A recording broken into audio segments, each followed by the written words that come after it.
and he's recently taken a contract to, at the request of Lady Vance, who knows him from the past and by reputation, to escort her from Greybell Bridge to a tourney in Wendish Town, which is only really a few days trip, but the promise of silver has lured him up there, essentially, given that he was going to the tournament anyway. And we for sure haven't met her or any of the other characters, right? Yep, so for sure, Lady Vance has spent the last couple of years in the Vale. Until recently, the Vale was sealed off. The Bloody Gate has been closed for the last few years, and it's only just reopened, so it's very unlikely that any characters accompanying that Lady Vance have met any other characters.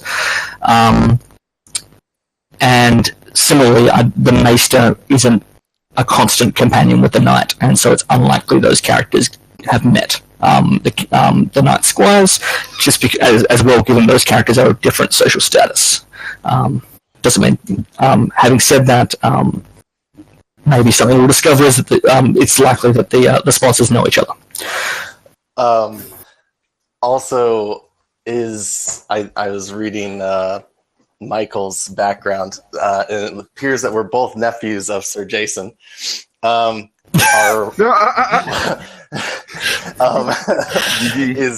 Is Michael a Bracken bastard or another family?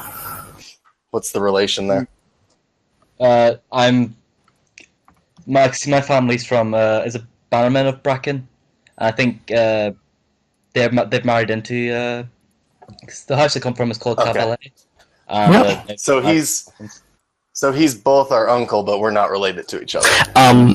With House Cavalier, their blood ties to the Brackens are generations old, so it's like an uncle like 10 times removed. Barely a blood relation with House Cavalier.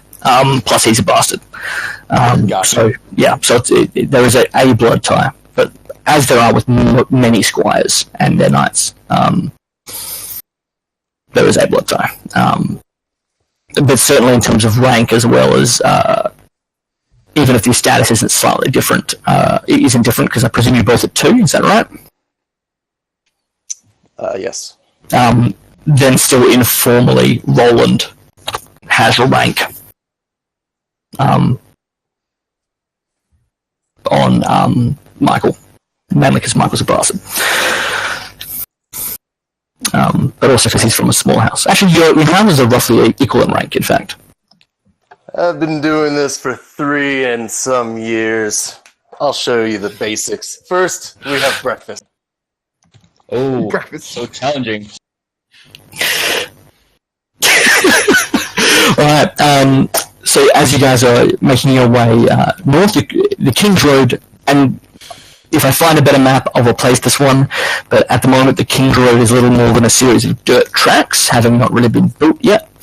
In any kind of concerted effort, it's maintained more around local holdfasts and towns, rather than on the long empty stretches, because it's no one's responsibility.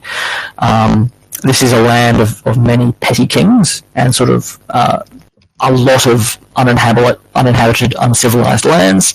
And as you're riding north along what is perhaps one day to become the King's Road, but we'll just call, the North Road for now. That's very apparent. The roads are very dilapidated, and as you enter what appears to be House Charleston's lands, you note as well that many of the farmsteads are also somewhat dilapidated. The lands around Greybell Bridge, owned by House Charleston, are not themselves very wealthy. For the last few years, Lord Charleston has been focused on building what is, as you approach, quite an impressive site, and I'll see if I've got that under locations. By the way? Oh, look, man, I'll get back to you about that. We could call it 1,000 years before Aegon's conquest. The key dates we're looking at here is that it's about 400 years since House Mud was thrown down by the Andal conquerors. So the Andal conquest is still going on in the Stormlands, and as a slower process of sort of assimilation in both the Westerlands and the Reach through intermarriage. And so there are groups like the Warriors, Sons, and the Poorfellows are more active in places like the Stormlands, although there are still like almost militias of Poorfellows in the Riverlands, particularly given that there are two prominent First Men houses still at large in the region. So I've just opened... so in terms of a timeline of specific events, I'll have one of those made available to you guys, hopefully by next session. But key dates would be that... Oh, and as one point of clarification, because this came up in conversation with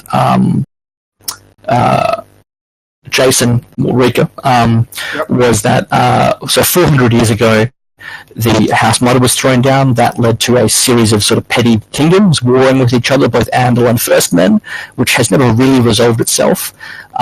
But about 100 years after the fall of House Mud, House Grey Iron of the Iron Islands showed up and began a 200-year period of...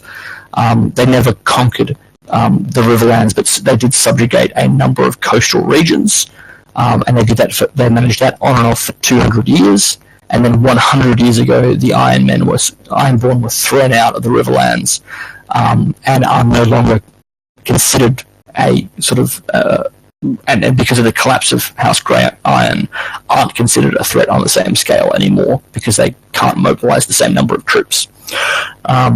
So for the last 100 years, the Riverlands hasn't feared a foreign conqueror, but it still had constant warfare between its warring houses, many of who style themselves as king. Having said that, Lord Charleston of Greybow Bridge has no such pretensions, being a minor lord whose real goal is just to keep himself out from under the foot of the beneath the heel of the other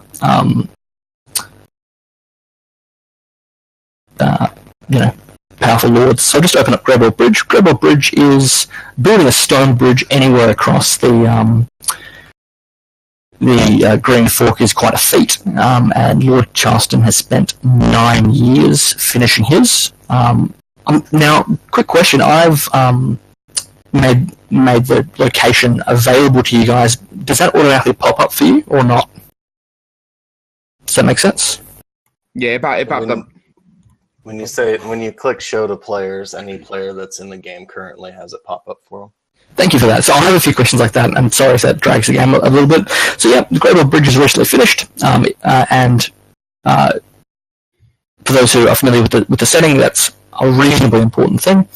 Having said that, unlike the Twins, it only has one small fortification on the eastern side, which is a palisade and stone tower, and both of which come to sight as Sir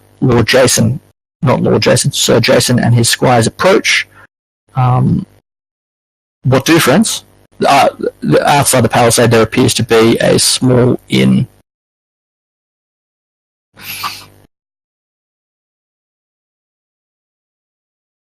Lord Jason yawns. Well, I keep on saying Lord Jason, this is going to kill me. Sir Jason yawns.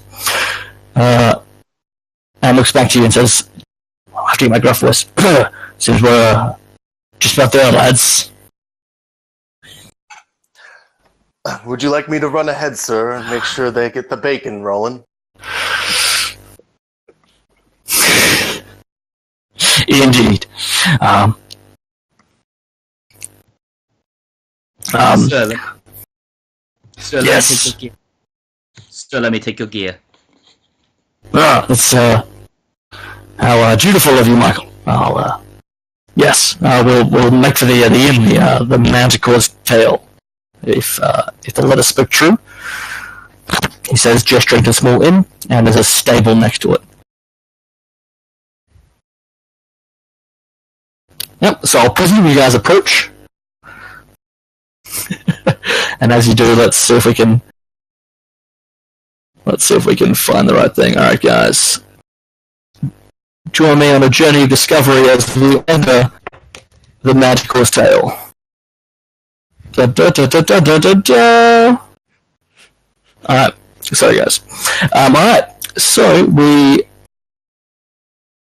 you guys can pull out your own tokens. Manticore's Tale is a modest establishment on near Royal Charleston's small palisade, relies on passing traffic. Previously only along the north, but with the north-south road, but with the completion of the Great Bridge, it is traffic has picked up, and as you walk in, you see the tap room is about half full, and the owner,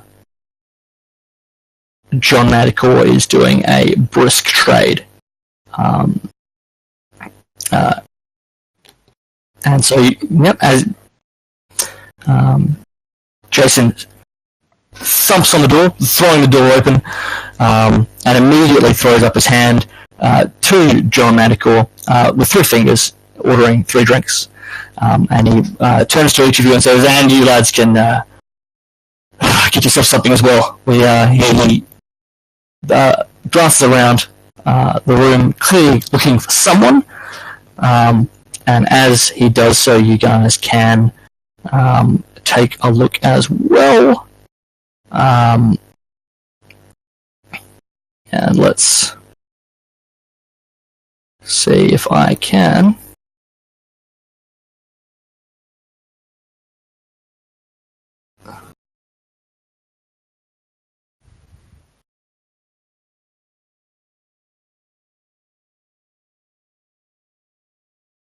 Alright, and they're not popping out of the woodwork, they do exist. There are at least 3 different groups already present, as well as a small smattering of small folk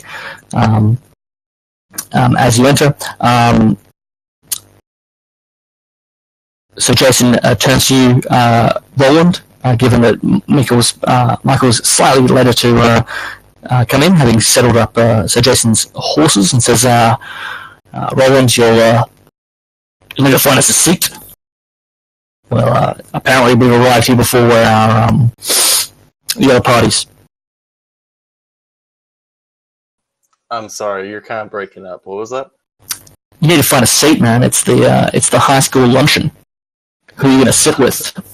Oh, am I finding a seat for myself or for the 3 of us? For the 3 of you. All right. Jason's going to order some drinks. Well, he goes over to the far corner, knowing that Sir Jason would appreciate not being snuck up on. And he does not. And with a few drinks in hand, Jason stumbles doesn't stumble after you, walks after you, and plants himself there as well. His back is to the corner of the room, and he keeps an eye on the door.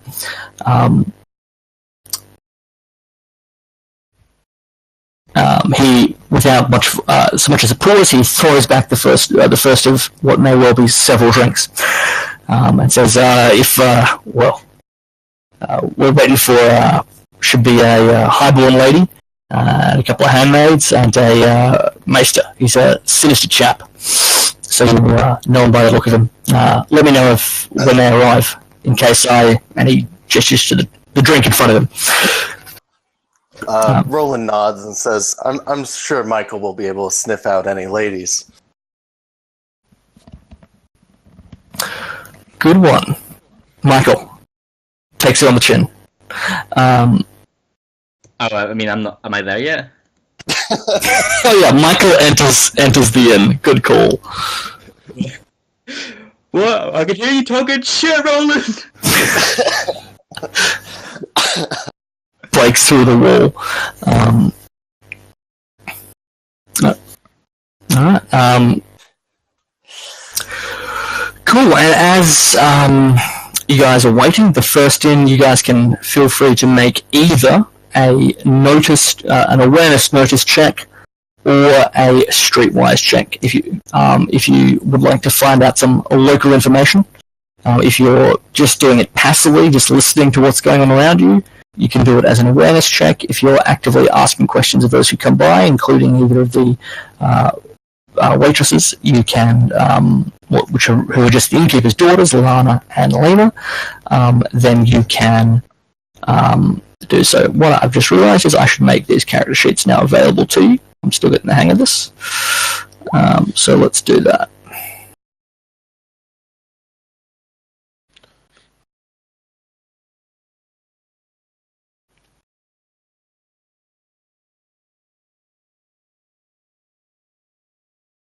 Prepare to have about 10 character sheets thrown at you, by the way, guys. You're welcome.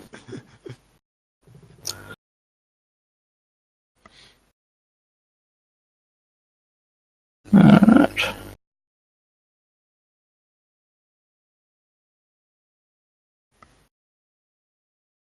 Two questions for you, Wim. Yep. How much would parchment cost, and how much can I get of it?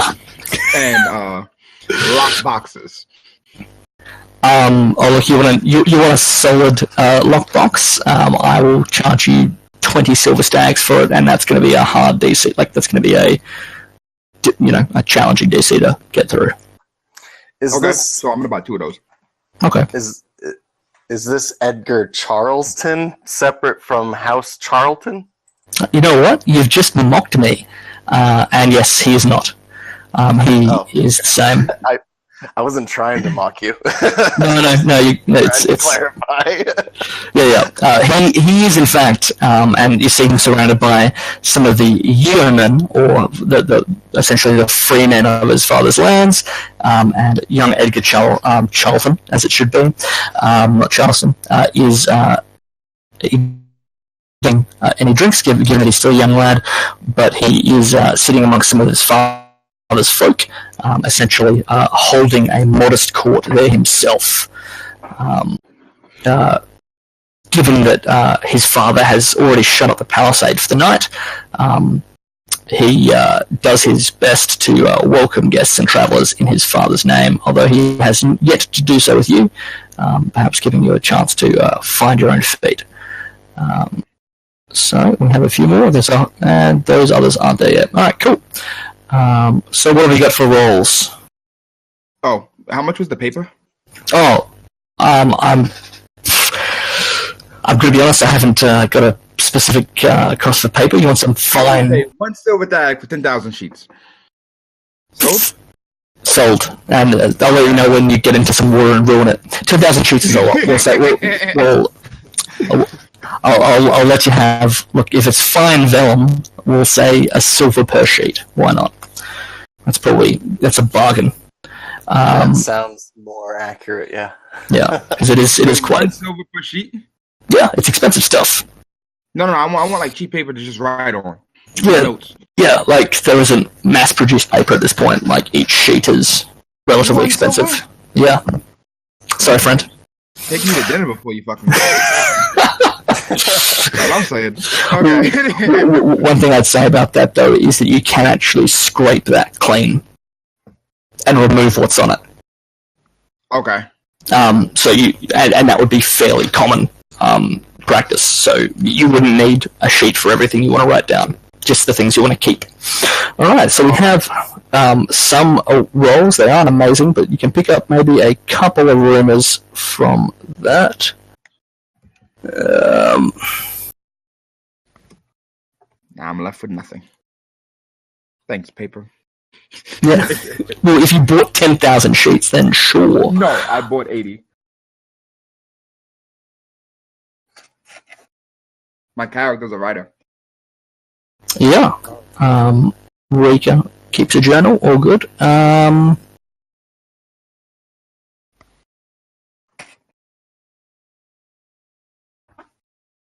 Alright, I'll move these. So there are some rumors floating around, and I'll just the sheet in just a moment.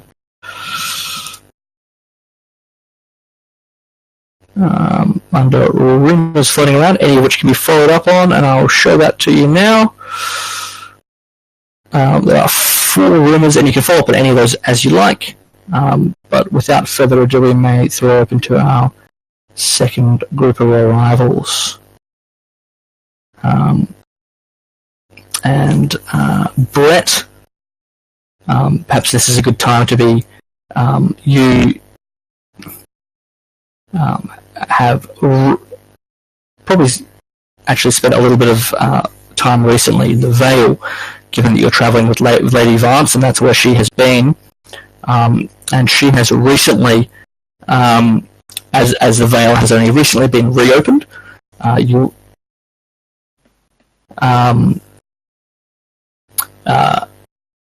have travelled with her from the Eyrie, in fact, in the Vale, where you have been fostered, and you've travelled with Lady Vance and two of her handmaids to the Manticore's Tale. She has she said to you that there may be an opportunity for you to be squired to a great knight, and that is the reason why you are accompanying her. And she arrives. Let's see what else we've got. With her two handmaids and yourself. Do you have any questions for her?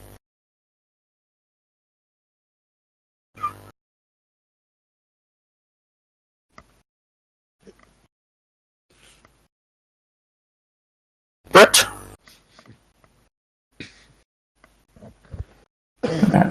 I'll show you guys the handmaids as well.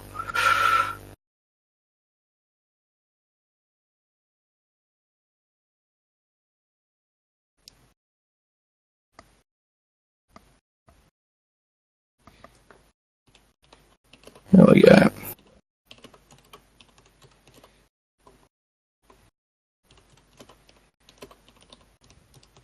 Well, that was not meant to be hers. That is a big girl. Yeah, that's pretty much it. Sorry, I've obviously saved the wrong. Same here with these ones, actually. Obviously, I didn't save the smaller tokens as their default tokens. That's frustrating. All right, and where are you? I'm back. There we go. There we go. All right, so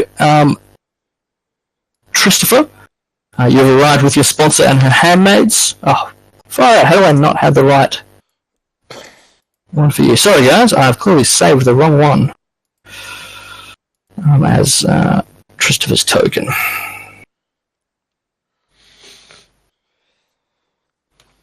Sorry, guys. I'm just going to make another token. All right. So, Christopher, you've arrived with your with your sponsor, Lady Vance, who has spent the last 2 years or more in the Vale, and she, in fact, at the Eyrie, which is where she met you.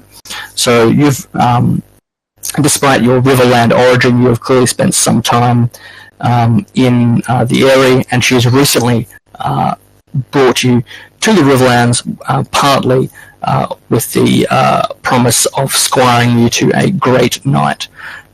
Now, she, as you've ventured into the Riverlands, it's been at times a harrowing journey. You've had some run-ins with bandits and the like, although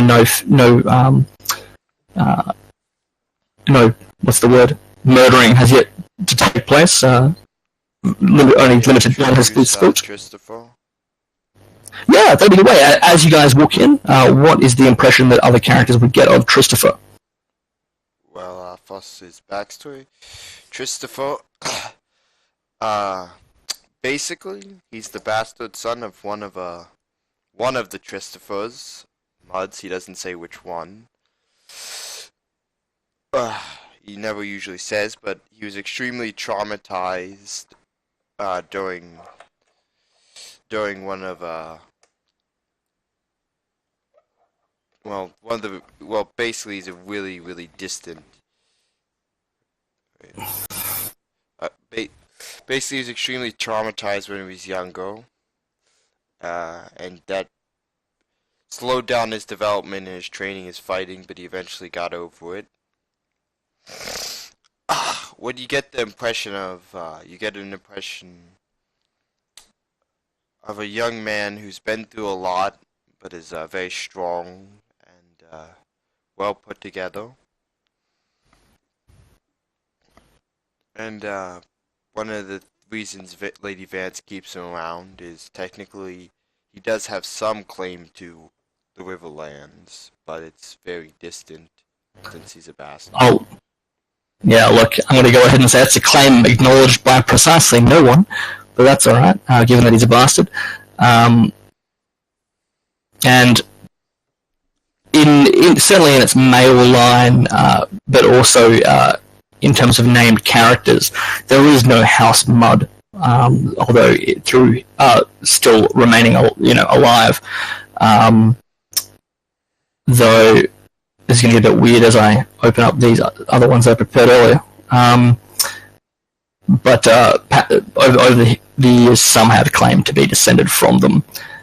Some, including bandit chieftains and the like, who have sought to use their name as a basis to claim land, given that the Muds did at one point claim most of the Riverlands. There we go. I've doubled up those. That's super helpful. So that's a slightly more finished token to use.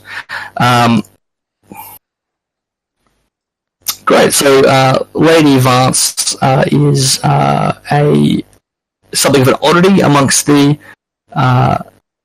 nobility, being a well-educated and independent woman. She's actually spent the last 2 or so years in the Vale, where she's been. This is what you would know, Christopher. And prior to that, rumour says she actually spent time in Valyria itself, being one of the very few Westerosi to do that. As she sweeps into the room, those already there are immediately made aware of her presence. She calls upon one of the serving women, Lana Madical being the closest, and indicates that she would prefer the most private and most private booth and immediate service, which introducing herself as Lady Vance, at which point a few eyebrows go up, and she is escorted to the booth adjacent to yours, the squires already. As she walks across the room, as one of the knights already seated offers a few words, but she turns him aside and walks over to the booth. Seeing this, you already in the booth next to her, she says, if it isn't the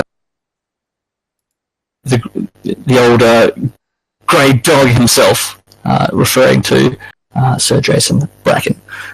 Do either of the squires wish to respond? Just one thing. Christopher is wearing like noble's garb with House Mud's sigil on it. I'm going to go ahead and say no, you aren't, because House Mud is officially extinct. But you can certainly be wearing courtier's garb.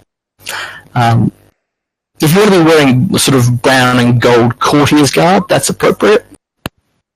But certainly the sigil and the like, you don't have a recognised right to wear that, the sigil of House Mud.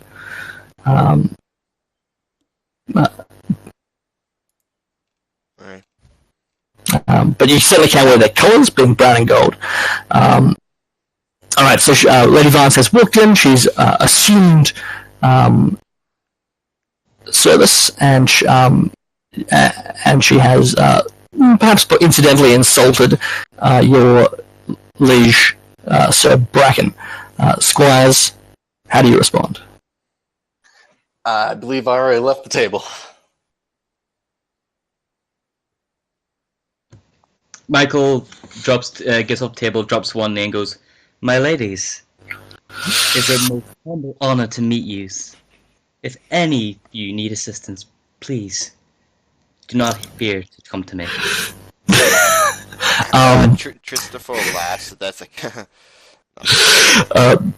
both the it's a courteous response, and it's treated as such by all three noble ladies, although from Lady Vance the smile Michael gets is more of a smirk, and the more finely dressed the two handmaids, Dina hides her own smile behind a kerchief. And I see Roland has already left the table. But with that, Oh, what's happening here? What have I done? Sorry, guys. Apparently, I want to draw some kind of chart. They will all take a seat, and Lady Vanessa says to Jason, perhaps, whoa, that's a bit too friendly there, Christopher. Says to Jason, well, perhaps we'll wait on our third before we begin. She says, as take the seat. After she does walk in, and has made herself comfortable, a new a fully armed knight enters the room. He is clad in Lady Vance's colours, and moves immediately near her to another table, taking a seat with some rather surly-looking gentleman. And this knight, who Christopher, you would know as a man of few words, is Sir Giscard, and he is Lady Vance's sworn shield, or personal retainer. And yes, so you know very little of him. Now, Roland, you appear to be ready to make a nuisance of yourself. I'm happy to throw open to you. As you approach Alana, she throws a look in your direction and says, "Can I help you, sir?"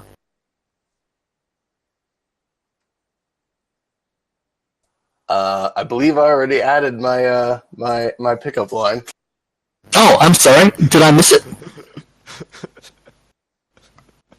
Is it we have a start here? Because that's... Oh, sorry, I didn't even see that. That hadn't shown up on mine. Oh, dear. It's certainly a pickup line. I can't argue with that. Just one sec. Hey, ladies prefer to know when they're being given a line. Gotta make it clear. And she certainly does. A seltzer brick there. Michael, some tips later. Don't worry. I'll give you some tips. And that is a 14 total, by the way. Okay, so Lana, just one moment. 14 total. Well then, Lana does roll her eyes at this briefly, but then gives you a charming smile and says, well, you're certainly proof that confidence makes up for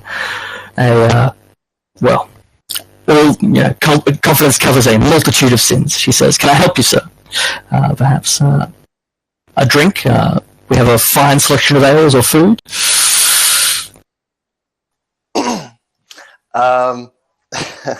He says, well, actually, I'm not quite thirsty for anything to drink. More for company.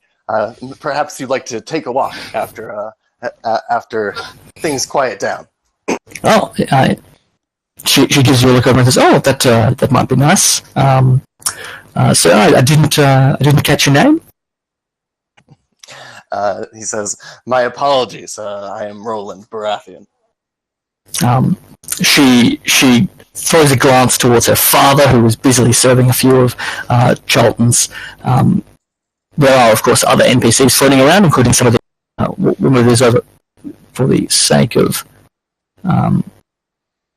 this, and have John Manticore currently serving, and having seen this, Alana says, "Oh, perhaps in an hour or two, once things have quieted down, I could see my way to such a thing," she says, as you have successfully charmed her with your persuasion roll.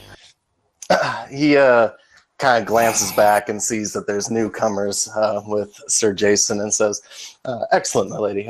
I will need to be returning to my duties, but please find me when you have the time." Oh, I will make a point of it. Does flashes slightly through a normally cool exterior. And he throws her a wink before walking off. She's weak in the knees, and presumably assuming their tokens are ready, being composed of... First, damn it! Sorry, I was so hopeful, but apparently, though I didn't make the token, it did not save as his.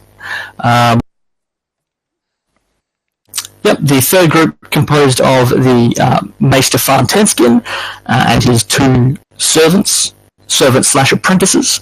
Now, how long have you guys been with the Maester?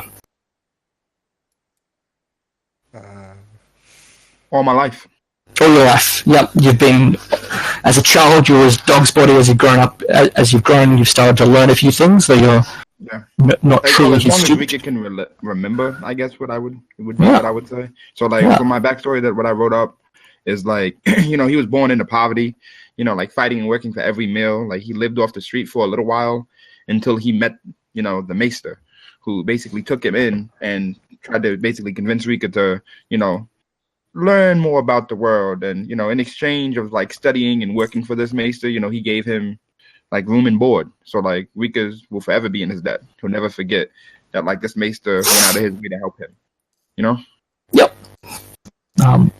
And the Maester, being himself lowborn, perhaps gave to Rika some of the guidance that he wished he'd had as a younger man himself.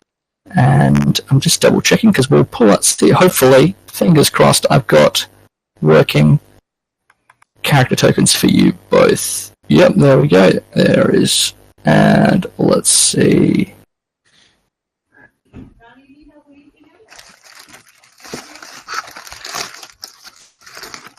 There we go. Alright, that'll work at least. And blue. Now, I've given you guys each a border tint based on your current. Okay, and Jack, how long have you known your master?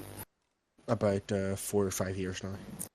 Okay, so you've more recently entered the Maester's employ, but you're probably been more natural student for him. In a sense of how did that come to pass? Well, at the age of 12, my father tried to train me to be a fighter, or a blacksmith as he was, but I never really took to it. I was more into books than swords, really. So as soon as he realised this gift, he paid Master Farn to take me under and teach me the ways. Yeah.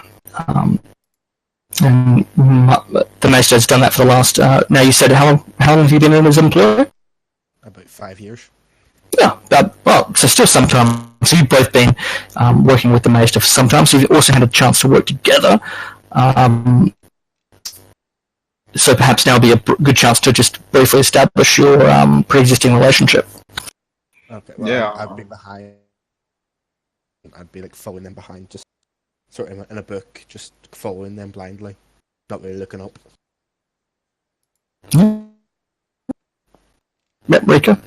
Oh, I was gonna say, truly for us, if you want, my character's he's a very like chill individual. So like competition, like for me, he's interested in that. You would have seen like working alongside of like like with Rika, he takes down a shit ton of notes. You don't know where he's getting all his parchment from, but like he seems to always have a person at all times, as well as an inkwell and a feather, or a pen, whatever he can get his hands on. But like he's always writing stuff down. He's always like jotting down notes, like almost furiously. Like learning new things is something that he's constantly interested in. But he's expressed no interest in what you like from like being near years with him.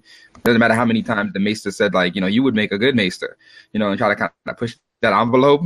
He would push it back immediately, as if he had some other goals in mind. Respectfully.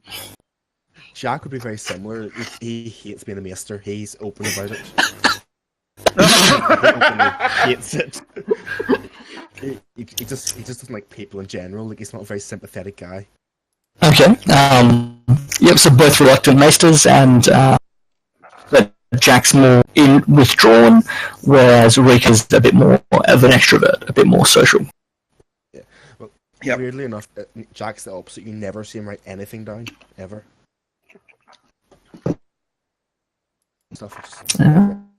Well, as our characters enter, apparently, those who look up to see the mage to enter will see he's still man to be. He wears a long black cloak, and he sweeps the cowl back from his head as he enters. There's almost a simply for dramatic effect, and he tell that at a glance he goes to the room. He immediately spies his quarry. Now, this is a good one actually. Rika and Jack, who would be more responsible for Mace has brought with him a number of instruments, and he looked a long-standing expectation that you, as his apprentices, will sort of physically, as he goes to speak to John Manticore, his first concern is to secure a room, and he does this briskly, offering a couple of silvers beyond the normal cost of a room, and asks for you both to,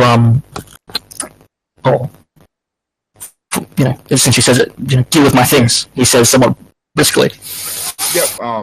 I would, if you don't mind, Chewie, I can do it. I have a wagon, so I can secure it, make sure it's nice, tight, and close, and a top, so I can cover it in case it rains. So it won't get damaged. As soon as you said you got it covered, he walks away. All right. So the walk in.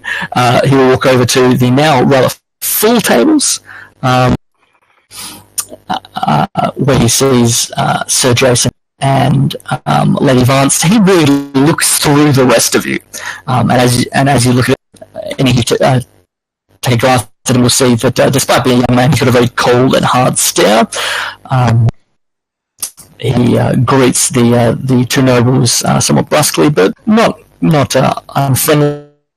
So, well, for all here, we should, and he gestures essentially upstairs, and without much more of a word, the other sponsors will essentially leave the room for some time. Lady Vance offering slightly more reassurance to her proteges and saying, "Oh, this will be just a short time.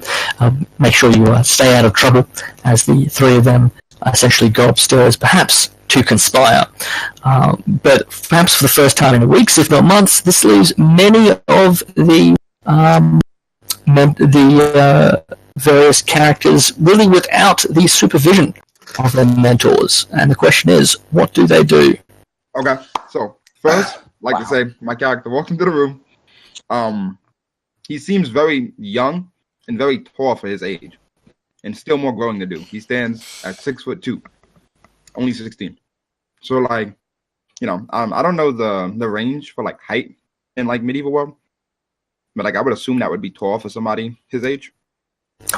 Yeah, what you'd say is that the average heights of characters is probably slightly less, although many standing 6'2" would probably be considered a knightly height. It would be it's the height of what many would expect of those who had good nutrition growing up, as well as being physically fit and trained. So it would be considered by many as tall as a knight. But then there are a few characters who are taller. Particularly, it seems to be a Game of Thrones kind of thing. And as you walk in, you'll see straight away that there is one character who does, and perhaps you catch a more hint of his name in conversation, who goes by Big Tom, and he stands already topping 7 feet, being one of the tallest men you've ever seen, which is why he's represented by a young Hodor. He is, and in fact, some might whisper about him that he has a hint of giant's blood, and this is a rumor that goes around about such individuals that they have a hint of giant's blood in them. But and you see that this simple giant shares a table with a younger boy with the look of a squire about him, who's dressed in livery of blue and white. And if you want to do a memory or knowledge check. You might be able to identify whose colours he's in, although there is obviously the name perhaps gives that away. But I'll take that. Memory? Yeah, just to see if you recognise his colours. Do I do that as well? Yes, you certainly can, because both of you have been. Yep, and Jack. Roland is also a bit taller than you, but he's also older, so probably won't be growing more. Oh, okay. You're taller than Michael. Michael's older than you. Yeah, Johnny he's is 5'4", so yeah. So Roland's like 6 foot 5 or 6, somewhere around there. But like you're like 18, right? Roland's like 18, right? Yep. Yeah, so you got 2 years of growing on me. So my character probably end up right around there when he reaches his peak of growing. Yeah, I mean, maybe he never stops growing and he just is a giant himself. No. Dies at 30. Dies at 30. Yep. So both of you remember you've been schooled in all the major houses of the region by the Maester, and certainly this young squire bears the livery of a Frey.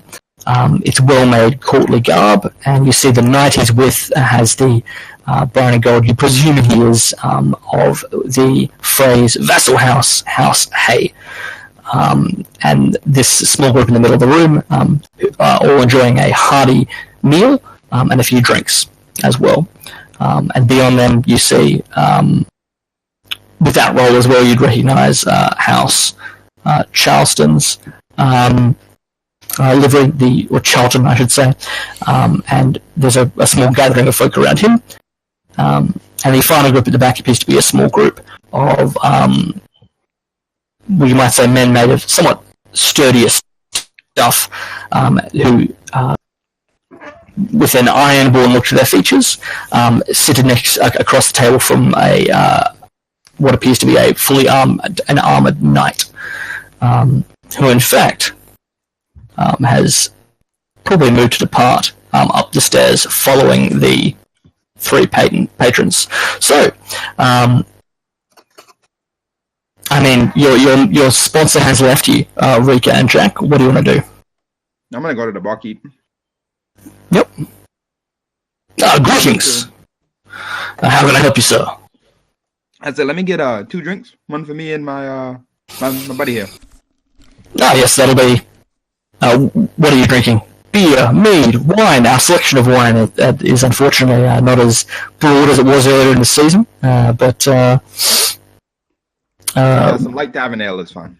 Yeah, absolutely. That'll be just a few coppers. 4 coppers, he'll say, for 2. I say, you mind running me a tab? We're going to be here for a while anyway.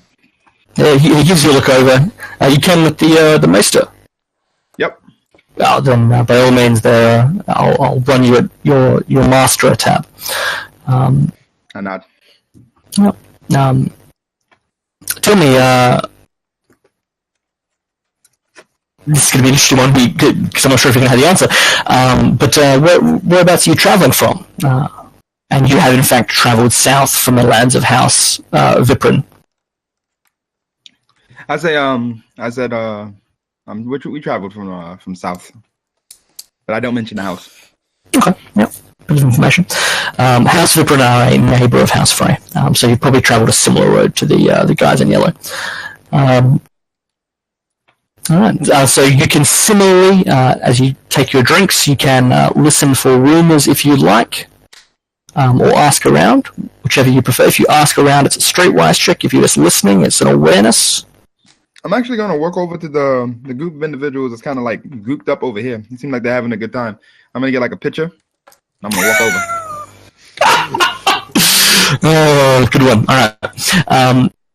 Yeah, certainly. Well, I mean, that's going to cost you another couple of copper, I should say, but that's just part of the tab. That's right on the tab. As you walk over, Christopher, a large, bearded man with, made of sterner stuff, you might say, and armed at this point only with ale, has walked over to your table. Dangerous weapon. Yeah. Brett, how do you respond? Which table is he going to? I should clarify, that's a good point. Rika, which table have you walked over to? Which one has the most women? That is the middle table, as it has any. That's where I'm going. I'd like to roll a stealth blend in to kind of slide in there with the free alcohol. Absolutely. Or you just kind of like throw up you've got like an empty mug in your hand, and you just kind of like hold it back over the separation between the counters, and somehow it gets filled in the ensuing chaos, and you bring it back, and it's full of ale. Perfect. Yeah. So Christopher, you get the first response because you are seated in the wings, as it were. So Christopher, you're approached by Rika. Rika, so you're 6'2". How are you dressed? Yep. So I'm wearing glad you asked. I'm actually wearing nicer robes. Seems that I have on some traveling robes, but like I keep them well defined. And everything seems to be nice and standard, like for like robes, but somewhat fitted. So it can kind of show off the well-tonedness of my body shape. It's a trick that I learned with the Maester. the Maester / models. All right. Yeah. You know what I mean? He's done it. I have very like long black hair. Yeah. So again, Christopher, you're in the company of these young ladies. Perhaps social custom dictates that you are, for this short time, their guardian. Given that although you are but a lad of 14, sorry, Ricky, you want to add to your description? Yes. As I'm walking up and I see Christopher, who seems to be like the man at the table, because at this point I assume I didn't see Roland sneak in yet. No, he's barely snuck in. He's just there for the booze. Yep. And then so like as I see he's the only man here, and I say, hey, you mind if I sit down so we can converse? I said, I see you have a bunch of lovely ladies with you. I wouldn't mind sharing a drink. I said, oh, try not to be so rude. This here is my buddy Jack. Nice to make your acquaintance. No, well, Christopher, what do you have to say? Just was trying to think and say, well, this is I think you're trying to sit people a bit above your station, my good sir.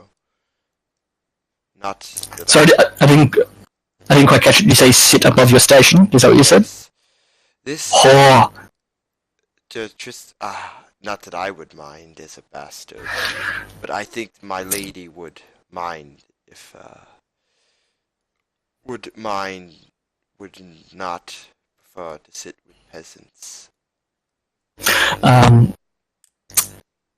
Both the ladies sort of respond to this with a bit of a snigger is a strong word, but the tinkling of laughter rings out. I'm imagining, certainly as you're sitting down, Christopher, that Rika looms over you somewhat large. No, Christopher himself is like 5 foot 11, so he's not like. Okay, so he's still a tall lad. God damn, you're 5 foot. You're almost 6 foot, and you're 14. Giant's blood. Alright, continue. Yeah. Well, I mean, you've been somewhat rebuffed, although perhaps the ladies will speak for themselves in a moment, but Rika, if there's anything you'd like to add? Yeah. Perhaps reply. I wave over to Bucky, and I say a picture for this table over here, too, as I take a seat. So I can't see which tab you're referring to. This one over here. Was that the Knight's table? The Knight's table. I don't know that, like the squires. I mean, but like I don't know this. Yeah, that's the Knight's table. Yeah, absolutely. Yeah. So it's, I mean, you've been offered free alcohol, Roland. Roland lifts up his stolen mug and in a toast of appreciation. Did you get that mug from Roland? All right, the boys find a table, and the beautiful blonde Dina turns to Christopher and says, "Thank you, Rivers." She says, somewhat, diminishingly. It's although perhaps in the future we can speak for ourselves in such matter, it is nice for you to speak up for us, and appropriate to your station. This is a young lady, for those who certainly you would know, Christopher, whose name is in fact Dina Aaron, which is a relatively well-known family name, and the young lady with her is Sharon Templeton. They are both women of rank in the Vale. Where does she fall Now- on the Aarons? Is she... Paul, I'm going to go with that could be a status check or a, I guess, knowledge check if you're trying to determine what her overall rank is. Wouldn't Christopher know that since he is a ward of hers? It's not necessarily something that's been talked about in conversation with you. Talking about, just how important particular people at court are is the kind of thing that you can determine. Yeah, there we go, solid status check. She is a sort of niece and cousin, not an immediate relative of King Aaron, although she, rumor says she is currently in something of disfavor with the royal court, although no one's quite sure why. Or at least it hasn't been made clear to you why. Maybe because she's a jerk to bastards. Your Grace. Facts. Because she's a... She's not a princess, although because she's not a daughter or a sister of a king, so she's not a princess. She is a lady. In that way, so her father is not a king and was not himself a prince, although her grandfather may have been. So she's a young woman of, certainly in this room, of high rank. And you've got her all to yourself. What do you say? She's probably got a year or two on you. I don't know, Christopher. Well, I apologize, Lady Erwin. I do not mean to. No, you've done well. She seems mollified, despite, you not needing to make a mollification roll. Anyone else jumping in? You're sharing a drink. Jack, you've been quiet up until this point. You've followed Rika at the table with the young gentleman. I turn to Rika and say, if you want to try again, I can distract the man if you want. Give you the ladies. It'll cost you a favor, though. I say, no need. I say, watch this. And then, you see that, I kind of, stand up on the table, and I say, around the ale for everyone. I said, on me. I said, put the button down. I say, put it on the tab. And then, I look over, and I give her a wink.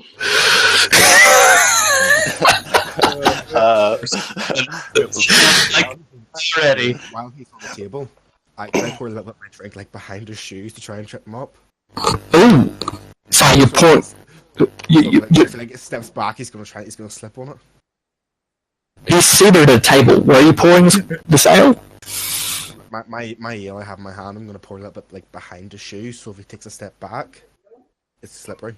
These seating tables are sort of in booths, so there isn't necessarily, perhaps at its feet isn't impossible. No, fair enough. Do you not stand on the table? Pardon? Didn't the table, didn't they? Oh, sorry, you're putting it underneath Rika's feet. Yes. Oh, yes. All right. Well, by all means, roll some kind of... Is there a balance check? I'm guessing agility when you hop down, Rika, just so you don't get tripped up. Get tripped up. Yep.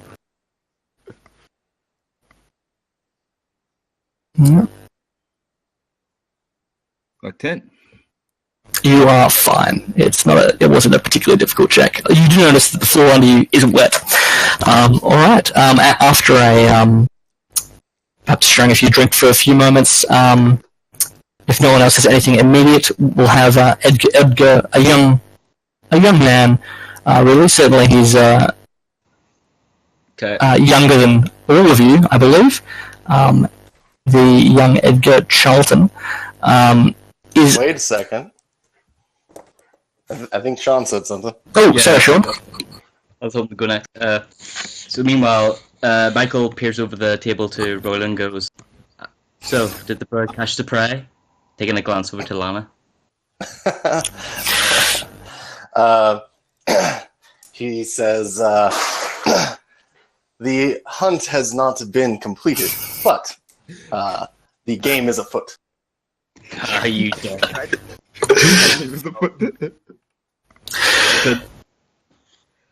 Though, watch how a real master plays his tricks. With this, He kind of mockingly half bows from his seat and says, please. Michael helps out at the table and walks down to Leah, is it?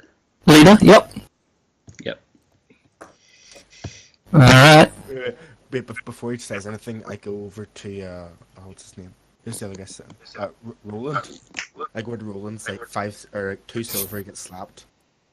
I say, I'll take those odds. I'll raise it. 3 silver. He bags her. Shake hands. Shake hands. This is terrible and I love it. Alright, I point over to the barkeep and I kind of point at what's this character's name?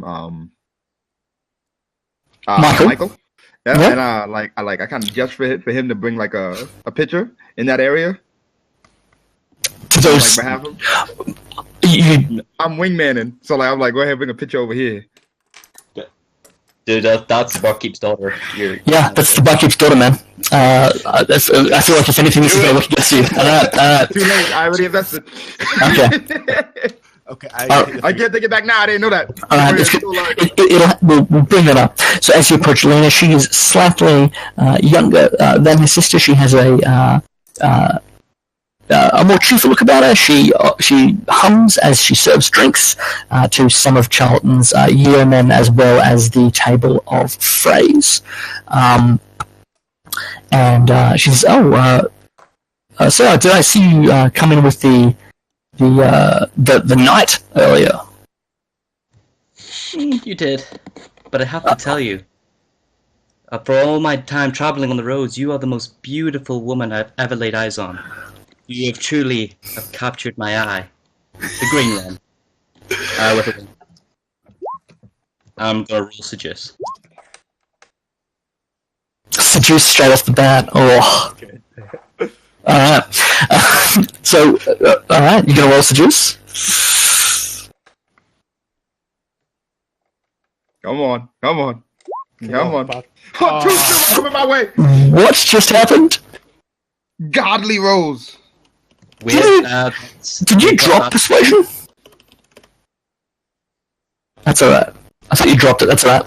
Either way, like, she swoons. And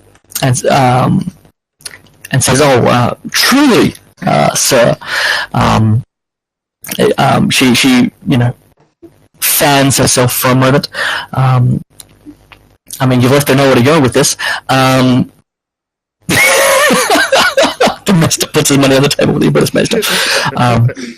And then he says to you, and have you seen a great many ladies in your travel?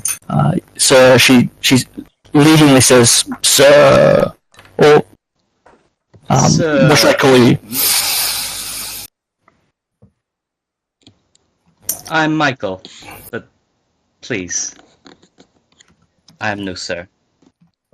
Oh, not yet though. But surely, who is the knight you travel with?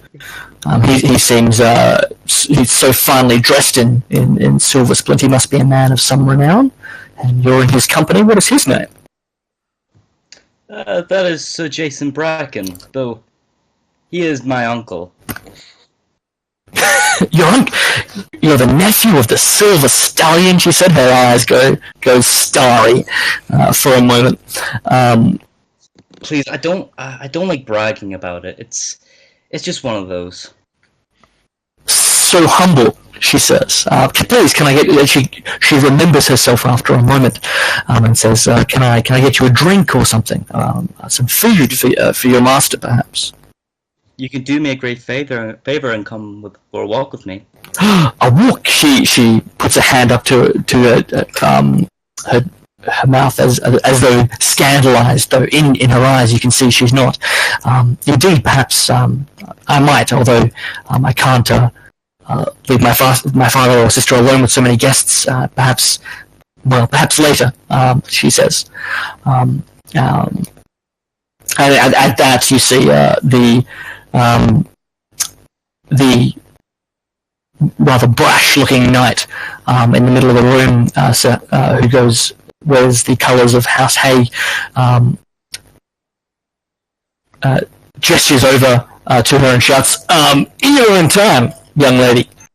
He says, gesturing to his own empty cup, and Lena says, "Oh, I must go, Michael. I'm so sorry. Thank you." And she hurries over to serve the Hagues. But you have secured a promised walk. I mean, you don't get any silver out of this, so who's the real winner? Rika? Michael. I just slide it over. I'm like, you win. I'm a man of my word. Hey, man, I think you can shut up. I said, I don't like making bets with me. I said, I always win. I said, another L. Just for mom's phrase. I'll take the 3 silver then. Yep. I'll give you Profits were made.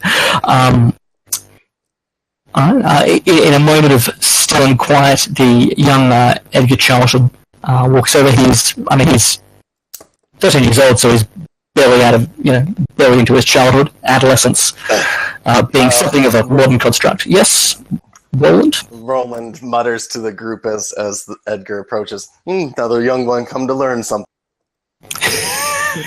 I kind of snicker.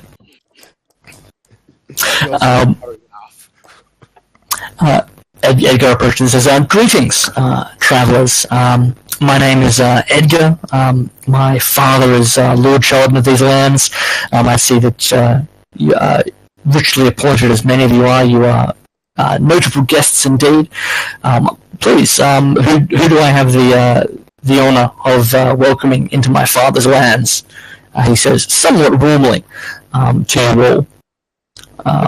And if you would like to make an impression on this young man, rather than charm or persuasion or anything like that at the moment, just in terms of establishing yourself in connection to your name, I'll take a reputation check, which for most of you will not be huge.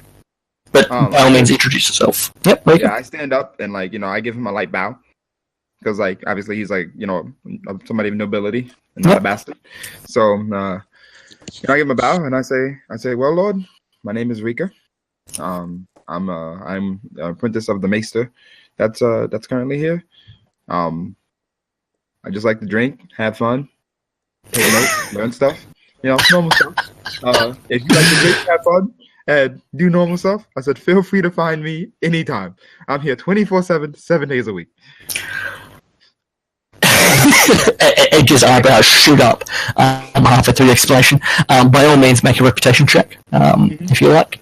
Edgar says, "Oh, a maester. I didn't realise we had one visiting my father's lands.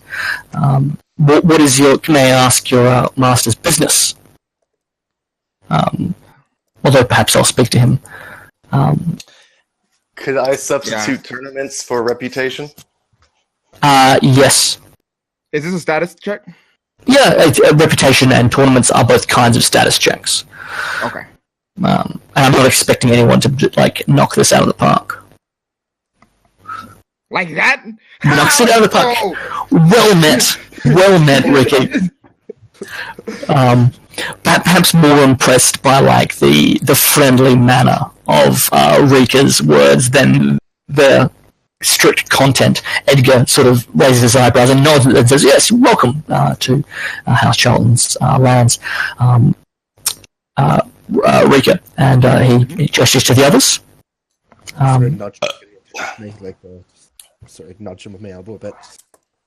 He seemed to have made an impression, so and I say, and this is the other apprentice, Jack. I said, who has limitless amounts of knowledge. I mean, this guy knows almost everything.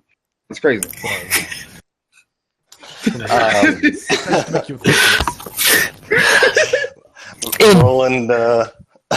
Roland introduces himself as Roland, first squire of the Silver Stallion, the great champion of House.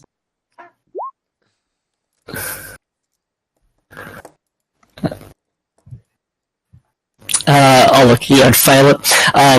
Edgar says to replies, "Oh well, welcome to the Silver Stallion. I thought saw a knight enter. He didn't. He must not have seen me," says Edgar. "Well, even so, it's not as though I'm holding court." He laughs self-consciously and says, "Welcome, Roland Baratheon. You say you're." I did not say Baratheon. Oh, I stand corrected. Correct. Welcome. And what brings your master to these parts? He says, "Well, I wouldn't pay any mind to it, my lord.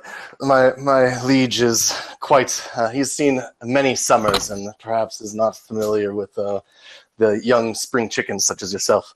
But we've come to participate in attorney." Attorney.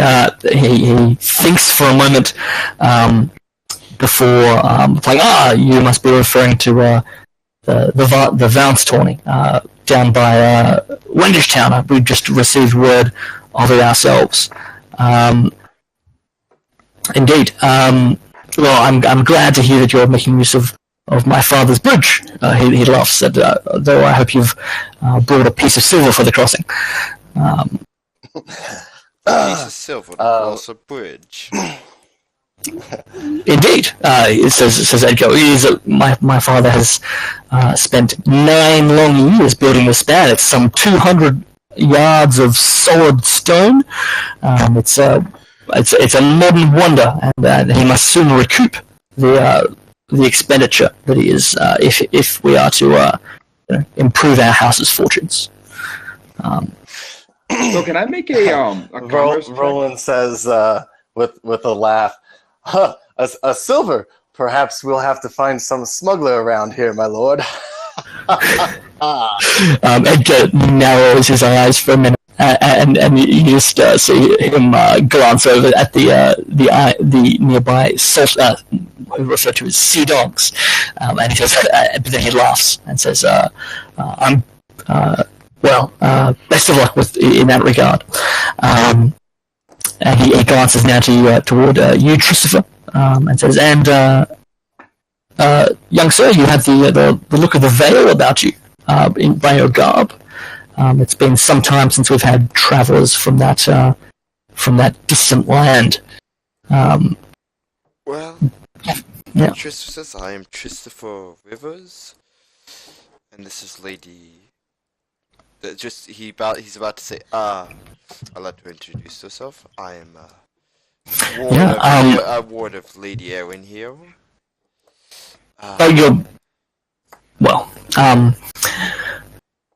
Edgar's eyebrows, naturally, if they could shoot any further up into his head than they had previously, they certainly would. Lady Aaron!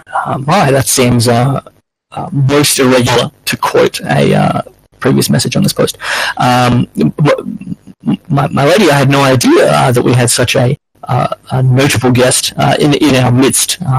What brings you from your father's lands? And lady, and in her reply, Lady Dina sort of laughs, although the laughter doesn't quite reach her eyes. And she's in her response and says, "Oh, I assure you, young lord, my father is not the king of the Vale. I am a relatively minor cousin, although it's clear that her name has still left a strong impression on young Edgar."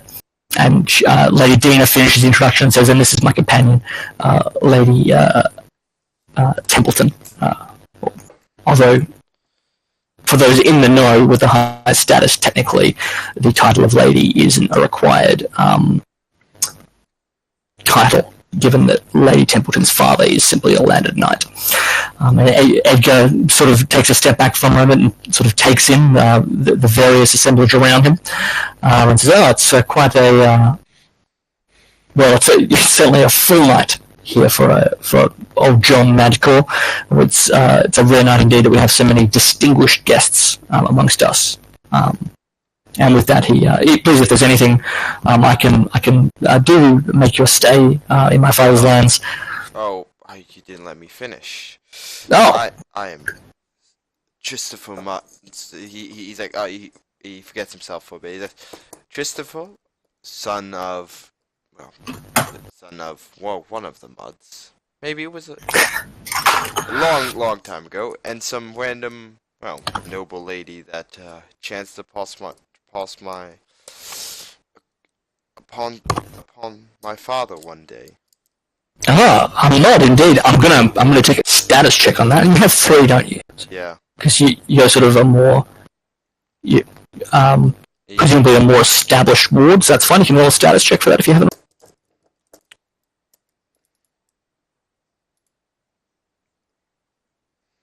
Oh yeah.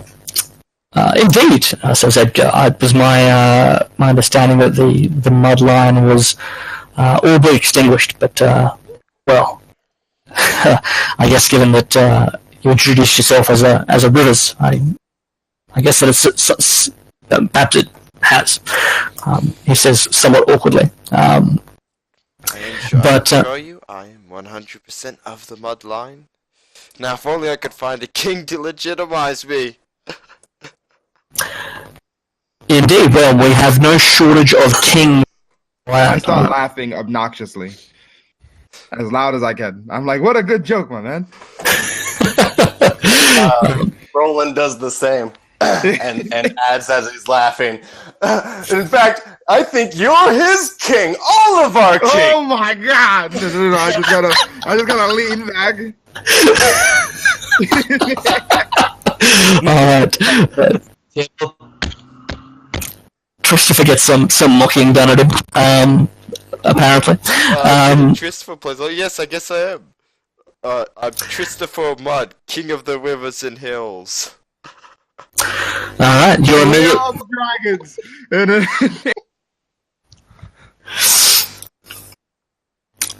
Brilliant. And Edgar laughs along, perhaps not quite getting the joke, but happy that everyone's having a good time.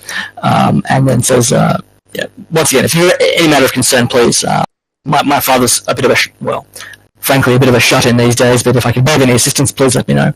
And with that, he bows particularly in Lady Dina's direction and then returns to his own folk. And there is... Even say hello to my fellow squire. Yeah. You have loved the ladies, but not the men, apparently. Sorry, Michael. I say he said hi to me. Well, so I'm gonna stand up real quick, and I'm gonna say, Yep. "Excuse me, gentlemen," and I'm gonna walk over here. Well, young. Hang on one sec. I should say, there's certainly a chance for you guys to mingle to find out what else is happening in the room if you like. Yeah, I'm trying to meet everybody. You know what I mean? Like, I don't know who these people are, so like, definitely good plan. And like, I see some kind of like rough-looking individuals here. They are, but a nice table. Yeah. As you walk over, you see that all 3 men are.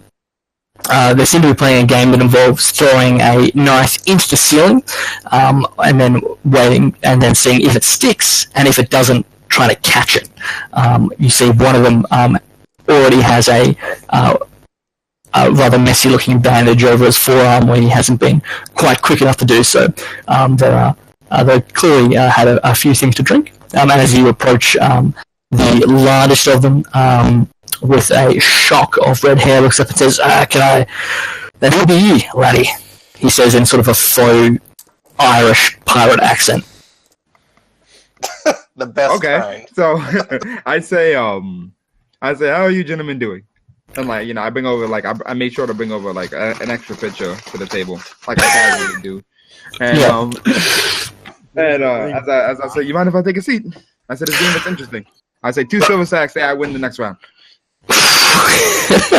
And eyes your silver hungrily and your ale thankfully, and says, anyone who shares a drink is more than welcome at my table. He extends a hand to shake yours. Yep, pleasure to meet you. I make sure to give him a firm grip. Yeah, you can call me Andek. I'm a sellsword in these parts. Me and my fellow sea dogs, he says, gesturing to the 2 men at his flank who have a slightly more unkempt look than he does. And he says, "Oh, look, if you've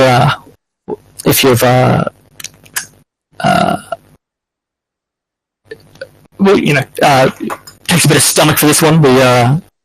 It's our own invention. We call it roof knife."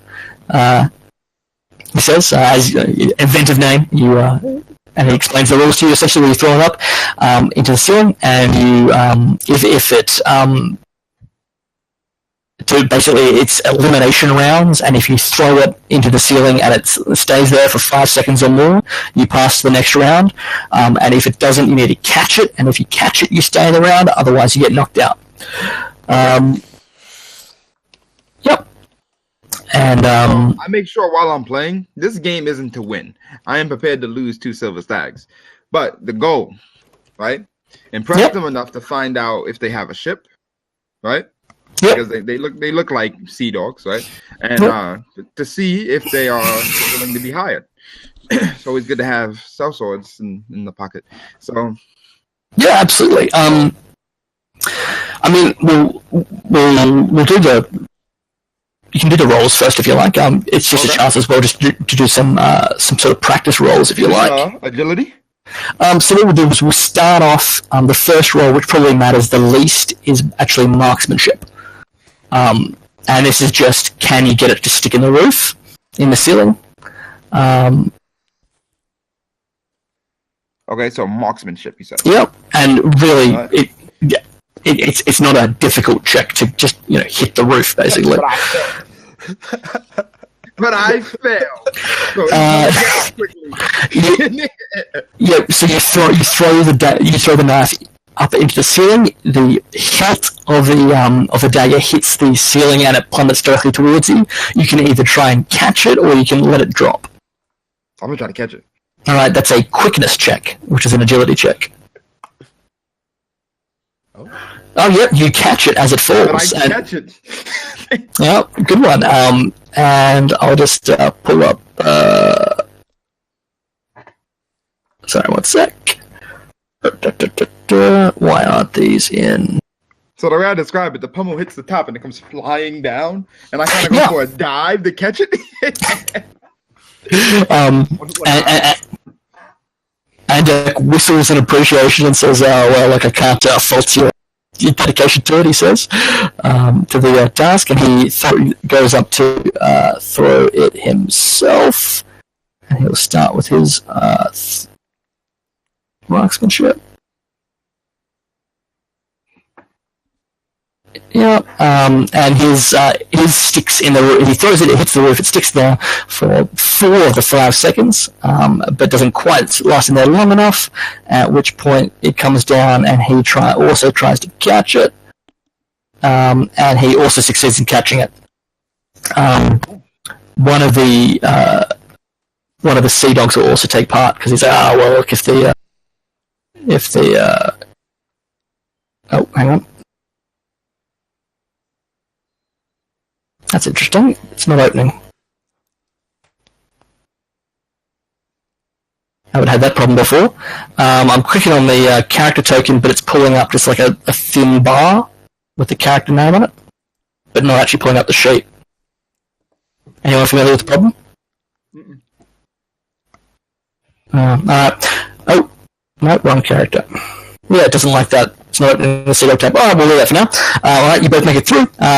If you're happy to, if you're sort of throwing, are you still going to compete to win, or are you happy to throw it after a couple of rounds? So, enough, I'm playing hard enough to, show them that I'm taking the game seriously. Yeah. But, I'm not playing to win. I'm playing to gather information. Yeah. So,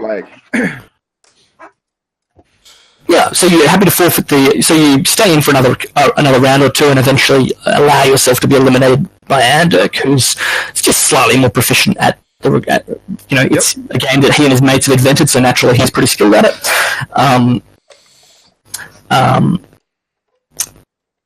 -2. So you can feel free, I guess, through this conversation, if you're just, disarming him with conversation, as it were, you can just, I won't do a full-blown intro, you can just roll a charm check if you like, which is a kind of persuasion. Okay. Yeah. Persuasion.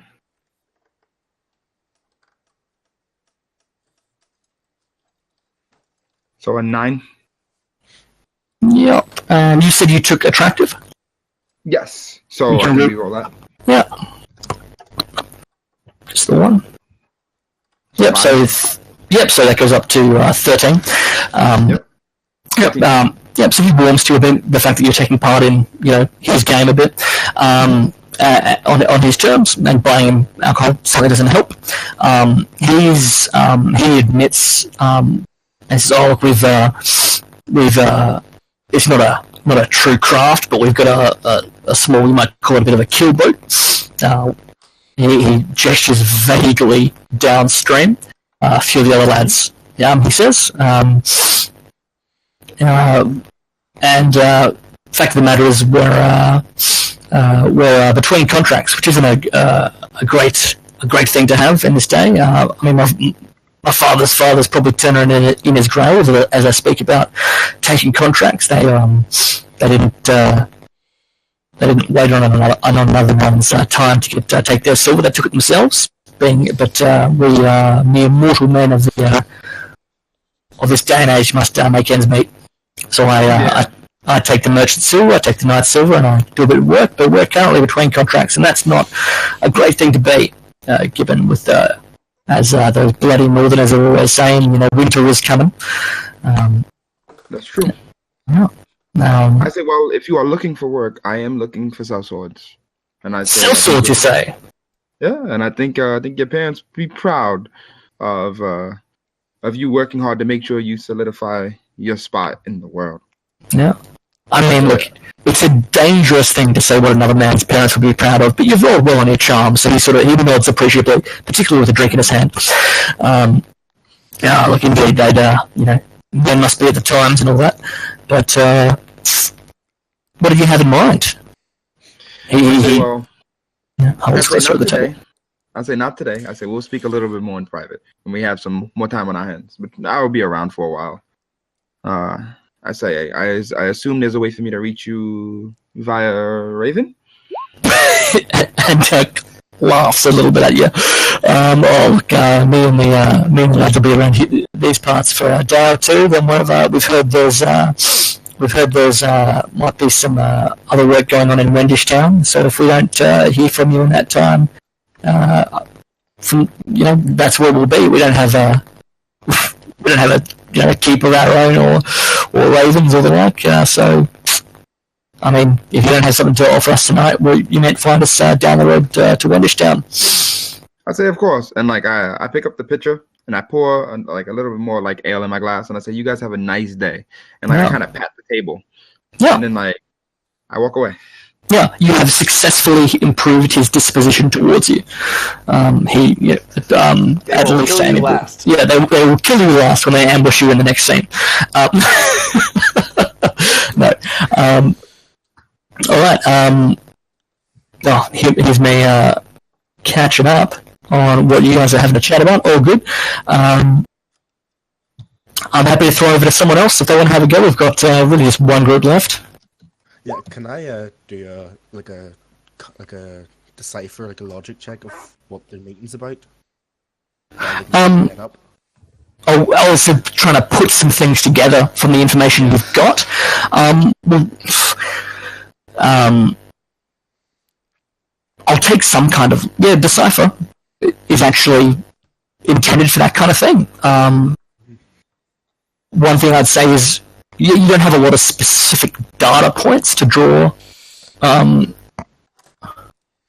Just any idea at all, or just eliminate some things if possible. Yeah, absolutely.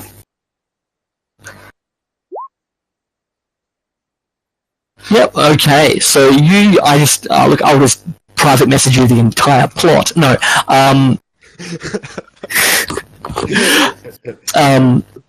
Well, all three of these individuals are individuals of rank who don't directly currently serve a lord, and tourneys are often essentially giant jobs fairs. Tourneys are also places where alliances might be made, and often those alliances can be made either through establishing a wardship, a squire to a night or a marriage, that kind of thing. So it seems like, given all of the loose strings that are at this meeting, various squires and noble ladies and all this sort of stuff, that perhaps there is, with that role, there is a plan of some sort, and it probably involves people seeking service, either with Sir Vance himself or other people who are going to be at the tourney. If you had more information about why, more data points to draw on, so to speak, then you'd be able to do more with that role. But you just don't know enough yet to draw more on it. But that's a really good use of Decipher to actually, I think, it may be one of the other cunning specialties as well, but sort of putting things together. Yeah. I take one pictures of ale and I go over to the other table to this one. And this is terrible. I have two Scottish accents and you sound exactly the same as each other to me. And I don't mean to be offensive by that. Says the Aussie. Who's Scottish? Celtic?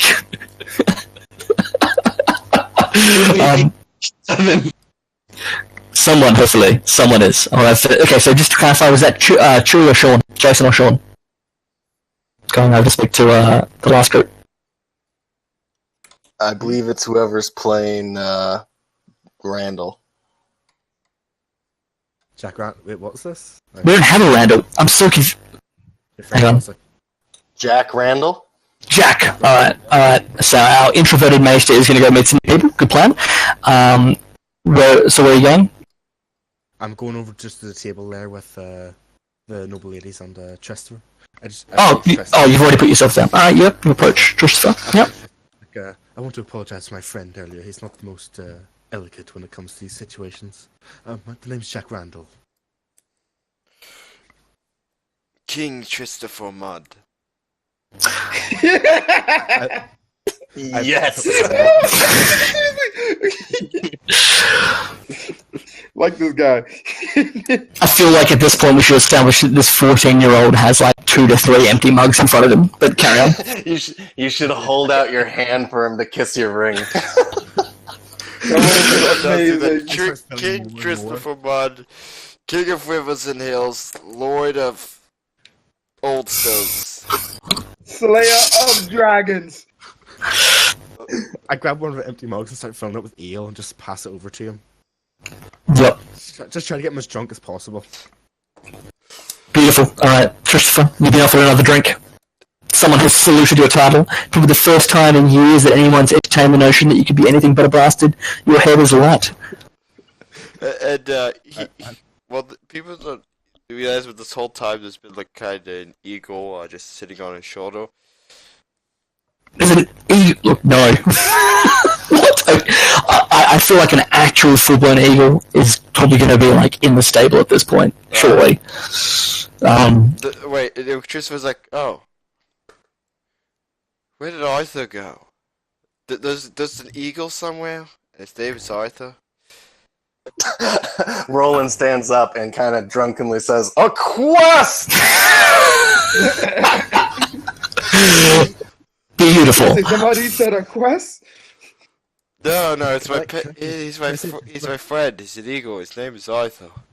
I think he's in the Where's the reward? I have found the eagle. Michael, grab a bow. We're hunting an eagle. Don't do that.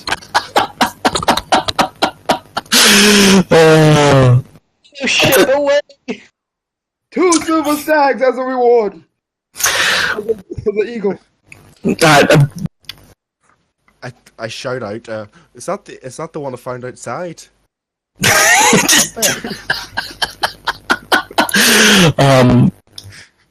Well, I mean, this is what happens when I leave you guys in an info.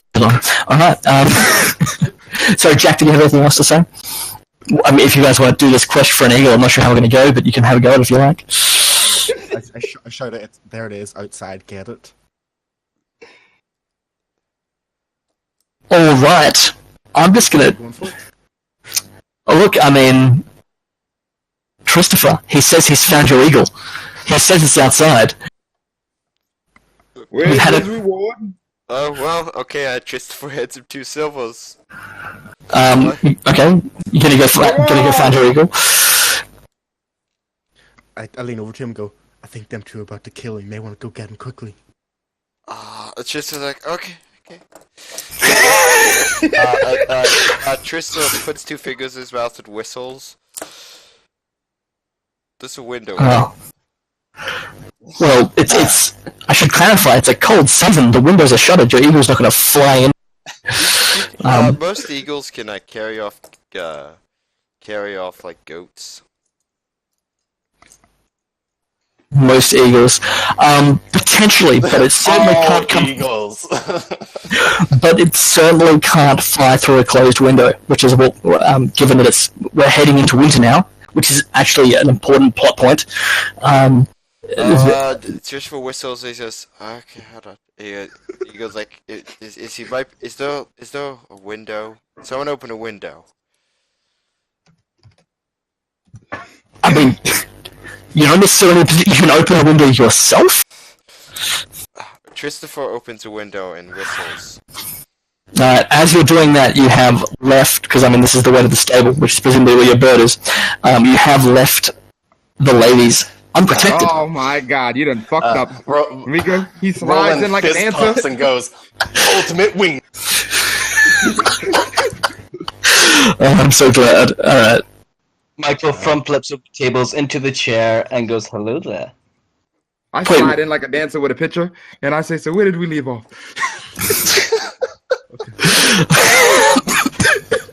I go over and I start stalling Christopher. I go over and try and stall him, like try and keep him there as long as possible. My man, Jack. It's how we keep around. Alright, well, you're greeted somewhat.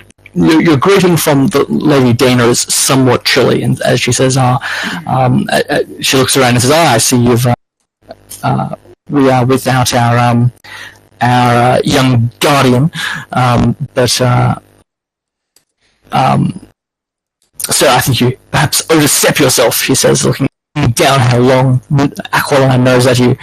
Her companion, the young handmaid, Lady Templeton, seems a little less chilly as she laughs at the prank that you pulled on the young squire, or young ward that should be. So I would like to say to all of the ladies, I say, I'm sorry if you feel offended. I said that me and my compatriots here, we find you so beautiful that we just had to come and talk to you. I'm sorry that we went to such elaborate schemes to get this, but I just wanted to tell you that I find you just absolutely infatuating. You can roll a charm if you like against. I will. Yeah.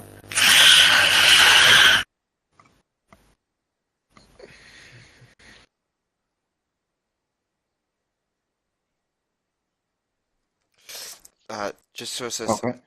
just so says, okay, this is my ego. This is Arthur. The eagle is sitting on the mantle. He for some reason he seems disinclined to enter the room full of people. But he is there. He is an eagle. All right, and once again you can reroll a 1 if you like, although that's still a pretty solid roll. See if he gets a 6 here, I swear.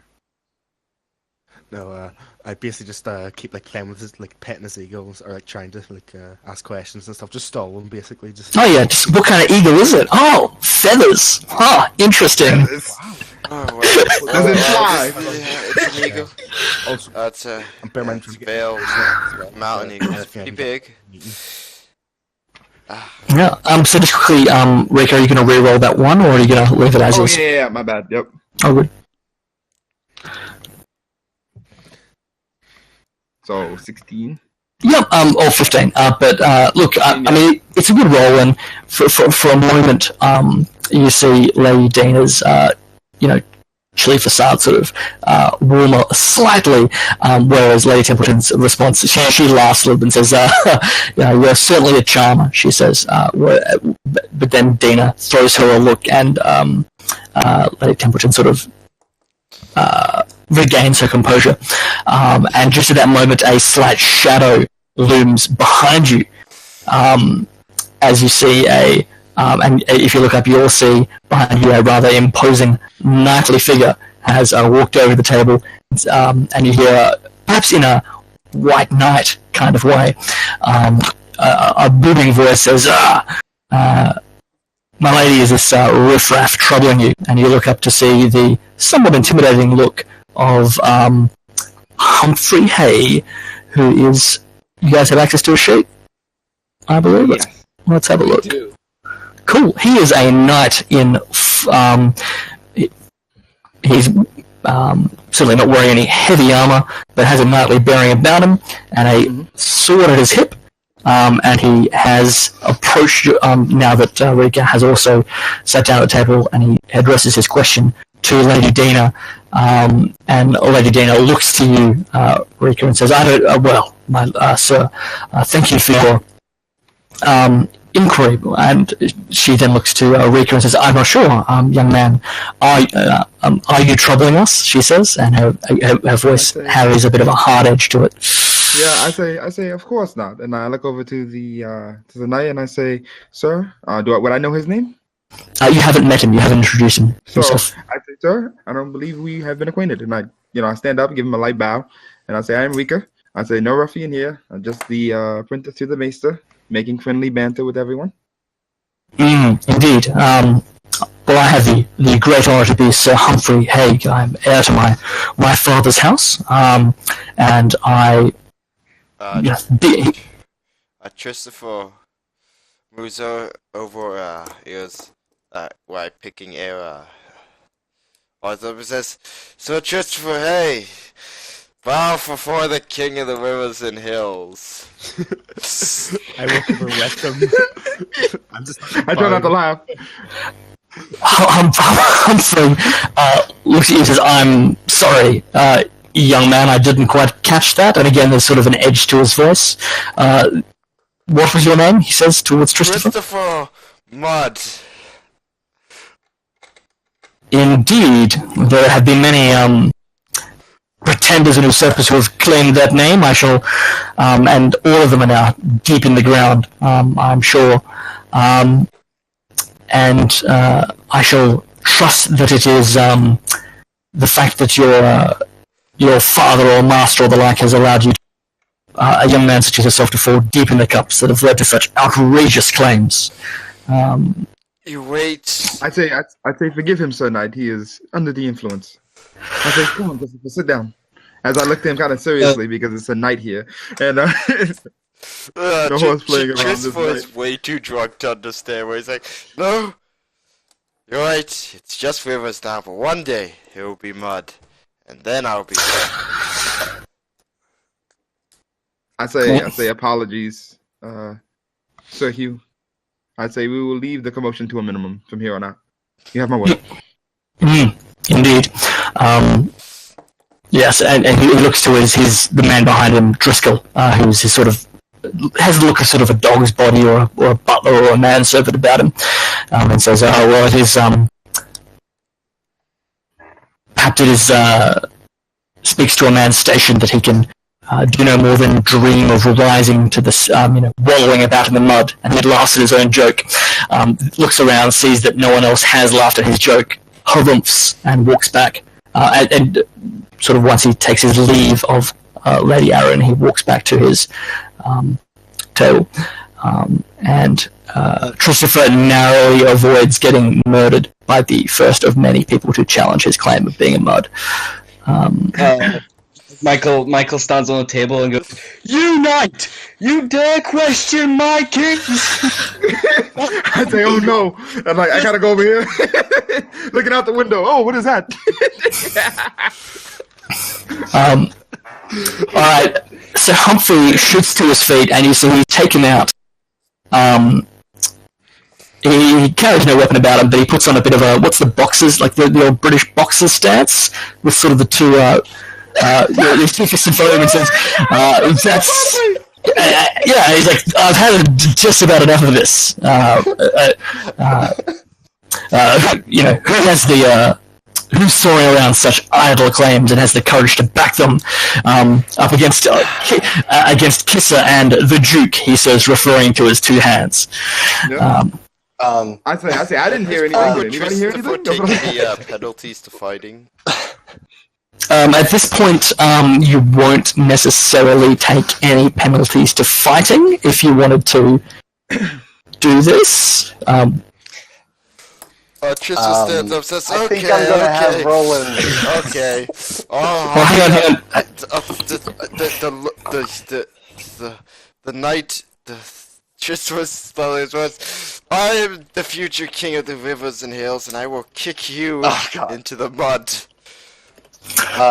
Roland steps up between the two men and says, "Good sir, these folk are under the protection of the Silver Stallion of House Bracken. You'll have to excuse their drunkenness."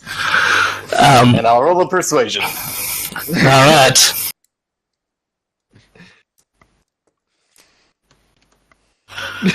Jack, Can I take a bonus dice from tournaments? No, because you've stretched that just as far as it's going to go. I mean, it's a good thing to do. It's a good line to take. But perhaps you extend sort of like a bit of a warding hand to sort of separate the two men, and Sir Humphrey sort of slaps away your hand with Kisser, his left hook, and says, I don't believe these House Bracken's lands, and I certainly think this young whelp arrived with the Lady Vance and not he, so I think you're intruding on a matter that matters little to you unless you stand by these ridiculous claims.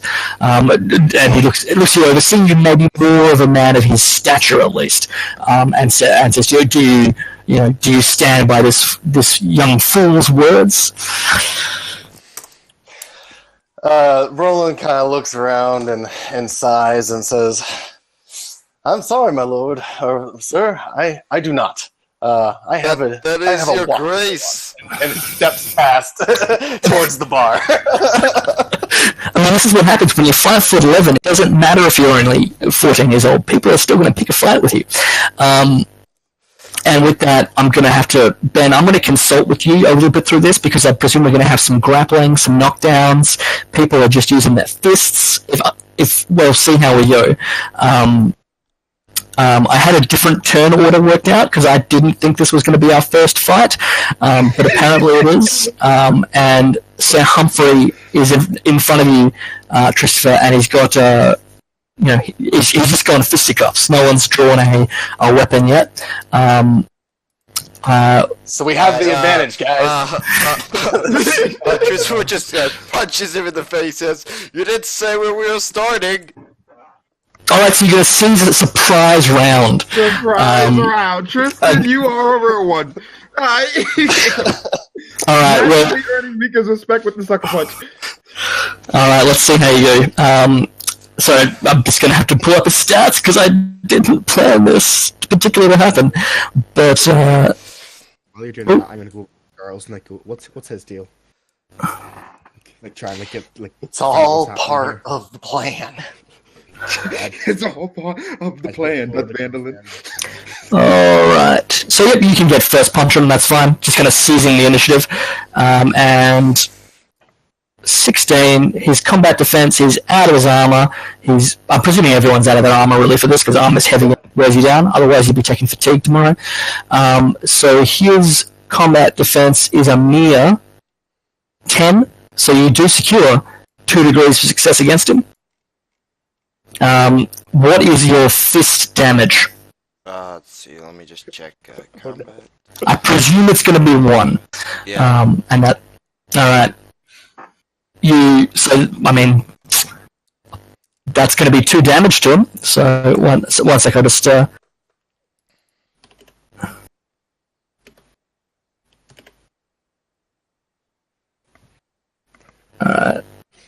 Just actually adjusting his sheet as we go. Oh, it's not going to be... Dang it. Here we go. Alright, so you have successfully done 2 points of damage to him. He is going to Shouldn't we roll for initiative now? That was the surprise round. Oh, look, rather than doing, like... because you haven't stealthed up to him or anything, rather than doing a full surprise round, I'm happy just to give you the initiative, which is sort of what's happened here. Okay. If you don't mind. Just because otherwise it would be like, what's his awareness? Did you really? Why isn't that working? Wait, are you going to fast forward the fight? Yeah. All right. Before you fast forward, there was something I was going to do during the fight. Oh, yeah. What's your plan? Okay, I'm gonna walk over to these to the cell swords. Yep. And I give him a nod of approval. Go ahead, jump into this fight. There's like I show like a bit of coin. Okay. Well, that would be in the first round at least. But whose side do you want them on, or is it like what's happening here? What do you mean? It's for the king. Oh, okay. That's the way we're gonna play this. Why isn't this going? So I'm trying to enter his health, and I'm changing it to 10, but it's not. Protect the king of mud. All right, guys. This is the way. I noticed some weird things with your tokens, so I'll go over that with you at a later time if you want. Cool, that'd be great. Anyway, at the moment he's on 10 hit points, and he will respond. He will attempt to... I haven't done a lot of token stuff before. This is just my first run at it. Now I'll do it. This is Brawling Specialty, which I presume he doesn't have any in. He does in fact. But he will begin by trying to knock you, not quite over, but he's going to knock you off your balance with a strength check. So that's against your passive agility. And that's only 8. Okay, so he, I won't say he knocks you to the floor, but he certainly knocks you off balance with a sweep. He might say he swept the leg, and then he's going to go for a punch himself, and that's going to get a bonus 1d6. So that's 26. My combat defense is... this is all... He rolled really well, actually. He did. He's also a pretty impressive tournament knight, and you've just called yourself like a king. And also, people have got you into a fight. So your combat. So that's going to be 4 degrees and a crit. Now, my understanding with 2 6s is that that's plus 4 damage. Rules as written, that's 20 damage.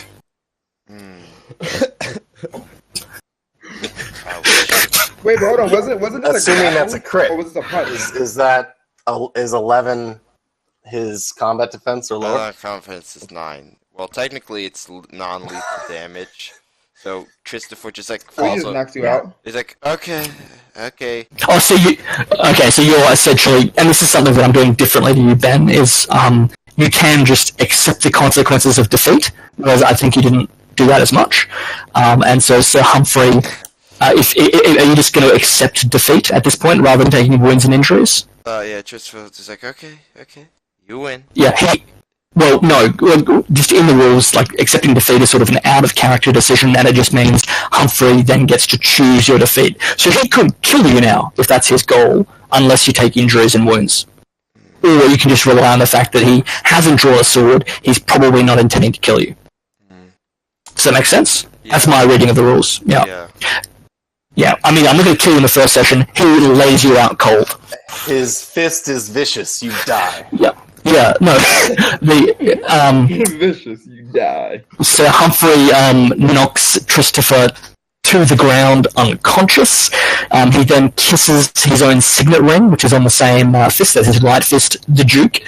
And says, and let that be a lesson to the rest of you. At which point, I'm guessing the 3 Ironborn jump him. Motherfucker!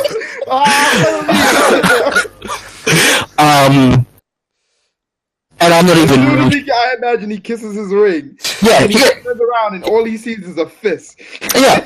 At which point Andurk and the 2 Sea Dogs rush him. And I'm not intending to roll out this entire fight no, of course. unless other PCs are going to get involved. I'm gonna go. No. No, fuck this asshole. He's picking on a 14-year-old. Beat his ass on that boy. Okay. Well, narratively, then, Humphrey does give as good as he gets. He lays out another one of the sea dogs before the other two get the upper hand on him, and he's on his back. Wait a second. Michael, should we defend the knight from a bunch of fucking mercenaries? Do we have much choice? I don't know. don't think so. The barroom brawl. Oh, look, it's all, at this point, like, if you wait a moment, sort of as soon as he's on his back, Driscoll, the manservant, stands up and he draws a long sword from his hip and points it at the mercenaries and says, Hey, whoa, no killing in the bar.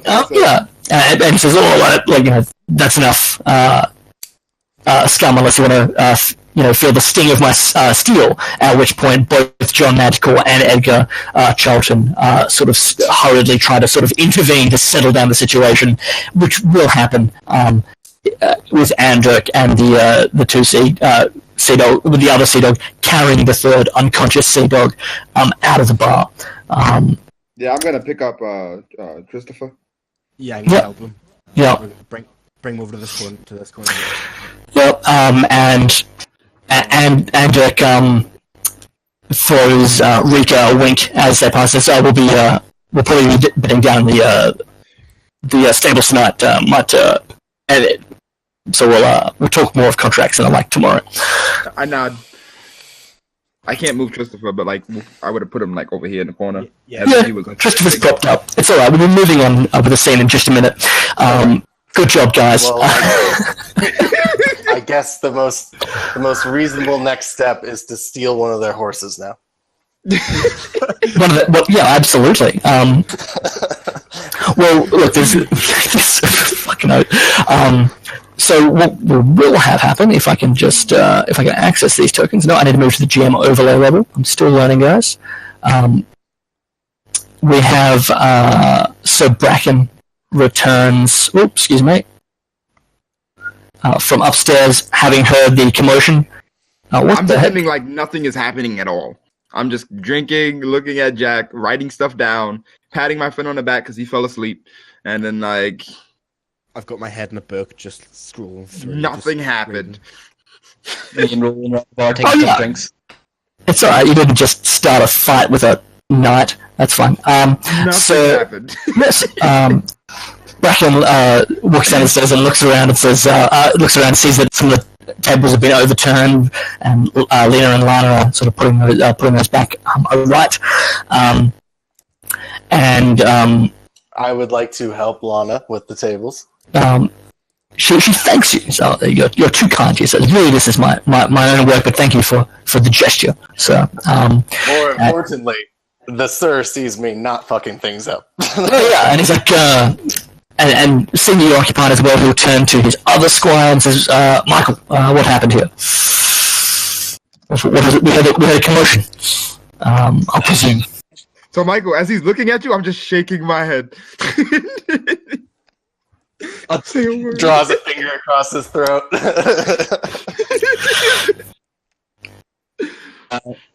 Michael scratches his head and goes, "Uncle, I generally have no idea. I was getting a couple drinks with Roland." You are a real one, Michael. You're a real one. We're not getting into it today. Chatting with some new friends, and all of a sudden, a fight kicks out in the bar. I have no idea, Uncle. Genuinely. Jason North. I interject. I come up and go, "Oh, Michael, well, you come back to the booth. I'll continue to read this book to you now. Oh, hello. Read this book is Jason passes you a look, and for just a moment, this wouldn't fly, but for just a moment, you see his vision sort of mists over, and he seems to look around, sort of gathering his thoughts, and says, "Writing a book, yes, indeed. What was?" As he seems to have lost himself for just a moment, and then he walks into the booth and says, "Now, what were we? You were reading something, weren't you? Yes, go on." and he allows himself to be distracted, which seems to be Jack's primary purpose in the party so far. As you read from him, and he's like, he came down here to tell you guys something. He's forgotten what it was, and then a moment later, the other two, well, probably a couple of minutes later, the other two mentors come down, and you see, in fact, that actually, I'll take awareness, empathy checks from any player who pays attention. Yeah, is that? That's all right. As we see. Lady Vance and the Maester walk down. Okay, so I have to -1. Oh, So, well, like, that's not when I'm good. minusing dice, do I minus the highest dice? Lowest dice? If you're minusing dice, you just don't roll them, which I know is a pain because you can't use the character sheet for it, but you just need to use a roll. Yes, you So can. I'm just going If you to don't take have away the one specializations, you for just the add a right hand. wound and it takes the dice off for you. Oh, so you can just okay. add a wound just for that roll, then change it back. Okay, cool. So I'm gonna re-roll that then. Re-roll that 18. Yeah, I'm just Another alternative too is you could add a specialization as the flaw, and instead of going up, you just go -1, and that'll take a dice off as well. Ah, that's cool. Alright, so I'll give this to Mikkel and Rika, which is that whatever they were discussing upstairs, it does seem like, as they now descend, that Vanessa and the young Maester, they're not quite arm in arm, but they are certainly affectionate with one another in sort of the cold, in sort of the yeah, that's pretty much how that works. And so they seem to be on good terms with each other, and they will actually take up a private table, and says, Vanessa will in fact sit further away from the guys. All right. So with that, some time passes in conversation, and really they haven't met. You don't directly get any hint of the broader plans going on, other than the fact that it sounds like, and perhaps Jason collects himself enough to remember, and he informs, for some reason, another man's servants who are now around him, that they'll all be journeying towards Wendish Town together, and that Jason and his squires have taken a contract to escort Lady Vance and the Maester to that tournament. It sounds like her wards are important, and require that extra protection. Yeah, in addition to her own sworn shield, so Giskar, who also returns, who is a rather standoffish individual, who brooks little chatter. He sits down with the Ironborn, but has little to say to them. Apparently, and they don't give him. Oh, that sorry, the Ironborn are left, aren't they? I will change that just now. Cool. So they have returned. If you have any questions for them, you can ask them, but they won't be volunteering this information. Yeah, I turn around to Rika and go, well, if he's joining us, I guess we're gonna heal him. So I go over to Chestover and try and see if he's any injuries or anything, and try and see what's wrong with him. I check his pulse to make sure he's still alive. now you can. I'll take a healing check on that. Perhaps what is that? A diagnose? A special check for the Yeah. Is he alive? He dead. You can with a 6. You can check for a pulse, and he is alive. He dead.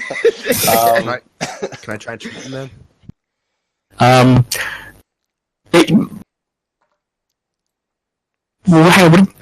You can.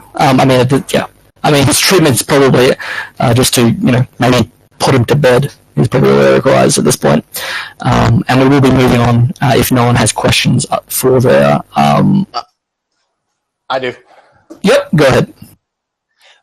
Roland sits across from Sir Jason and says, "Sir, it's been a long day of travel. Perhaps we could share a meal." Jason says, "Oh yes, indeed. I think I saw some stew over the fire. Perhaps we could. A hearty meal seems a good idea before a long journey." He says, and gestures for you to do that, perhaps to to order him some fuel or the like, to organize some food. Roland leaves to find the innkeep and tells him that Sir Jason would require stew for the 2 tables over yonder. Oh, indeed. John nods his head and tasks Lana with serving up some dishes in simple wooden bowls. They seem clean, if not particularly fancy. It's traveller's fare. Roland says, "Thank you, good man. Though I would keep an eye on that younger daughter of yours. She seems to be drawing quite an attention from the young men around here."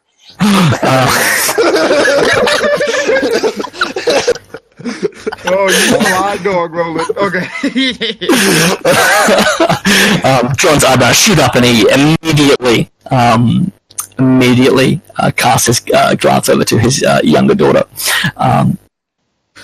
At this, and for the rest of the evening, at least the next hour or so until their shift ends, he watches her with a hawk-like gaze, like a tiger protecting its cub. That's how you protect your interests, Roland. That's how you protect it. Roland sits down to his stew with a beaming smile on his face. Motherfucker. Winning. Hey man, you didn't hear it, so it's fine. Alright, well, everyone enjoys a hearty stew of food. Jack goes up to the bar and gets everyone a drink on Rika's tab, of course. Yeah. It's actually the Mace's tab, but continue. Rika's tab is the Mace's tab. Maester Fawn, during the evening, walks up to Rika and says, Rika, you've been quite generous with my coin. With the folk of the inn. Looking around, I mean, as well as the 15 or so people you can see, there's probably another 15 NPCs who don't even rate a mention. So there's about 30 people in here all enjoying drinks that you've bought with the Mace's coin. As the conversation starts, Roland quickly pours another drink. And I say, before I forget, thank you for reminding me, Maester. And I stand up and I say, everyone, on behalf of our generous Maester, can we get a hip hip hurrah for the free drink that he gave out tonight? I say hip hip, hip hurrah! Hurrah! Alright, I will let you make a charm check against the Maester, and you can have +2 because people are assisting you. People are assisting you with this charm check, which is a maximum of 2. So if you'd like to, add to your charm check and to see if you can calm the Maester's ire. Can I get Alright, here we go. going? It's probably like pardon? Far. Can I get a chant going So who's asking to do the chant? Jack. Yeah. Jack, can you roll a will check with coordinate? Because you're trying to coordinate people. It's a will check. It's not a hugely difficult check. Just to see if you can do that. You certainly try to get it going. So it's will if you have it. I don't think you have any points in coordinate, so don't worry about it. It's yes, you succeed with 1 degree. So you also add. Is it 2 to the check? Yes. So you. Yeah, so that's a significant success by at least 3 degrees. And so Fawn smiles at you and just points a finger at you and says, "Oh, you Rika." He's back down. Yeah, you know, the Maester has a very chilly, serious facade. But this is sort of he wears that like clothes that he's worn for so long that he's kind of forgotten that they're not his natural manner, and so you kind of break through and maybe you boost his mood. In fact, as he enjoys the sort of light-hearted banter around the room and he's cheered on by people, and then he moves to return to his seat. I lean forward to Roland and everybody had some whispering, and I say, "The greatest story the devil ever told is convincing the world he didn't exist." I said, "Like my wallet." At which point Jason looks across at you and says, "Who's the devil?" Anyway, but it's like I don't even know how that would apply here. The stranger. All right. It's a big softy underneath. Don't worry. It's fine. Technically, in the Westeros religion, well, I don't know. I think Maureen would have to go more into detail about the evil side of the Seven. Yeah, the stranger isn't even really an evil. It's just a thing. It's like death. Anyway. There is hell in the Seven. Pardon? No, they do mention that there is hell in the books briefly, but they never go into which. Yeah, it's kind of like, yeah, it's a paint by numbers There's Christianity. 7 hells, in fact. Ooh. Presumably one for each. Anyway, who knows? Alright, so it's now late evening. Everyone has enjoyed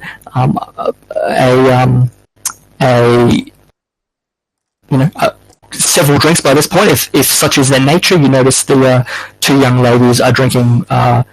It's sort of a social wine drink, so it's watered down wine, so that it doesn't result in any improprieties on their part. This is the two noble ladies. Once Vanessa returns as well, Michael, you're soon shooed off by her. Could I at least make a charm test on the two handmaidens? You certainly can. Because you have been the somewhat more reserved and perhaps, proper of those who have approached them. No offense, Rika. So you can... None taken. Now, very quickly, you will certainly have a -1 dice penalty, given that you are a bastard and they are higher in status than you. So you need to roll 4 dice. Yes, that's right. Sorry, I'll try again. Sorry. You'll probably get a higher roll, given that was a low roll, so it all works out in the wash.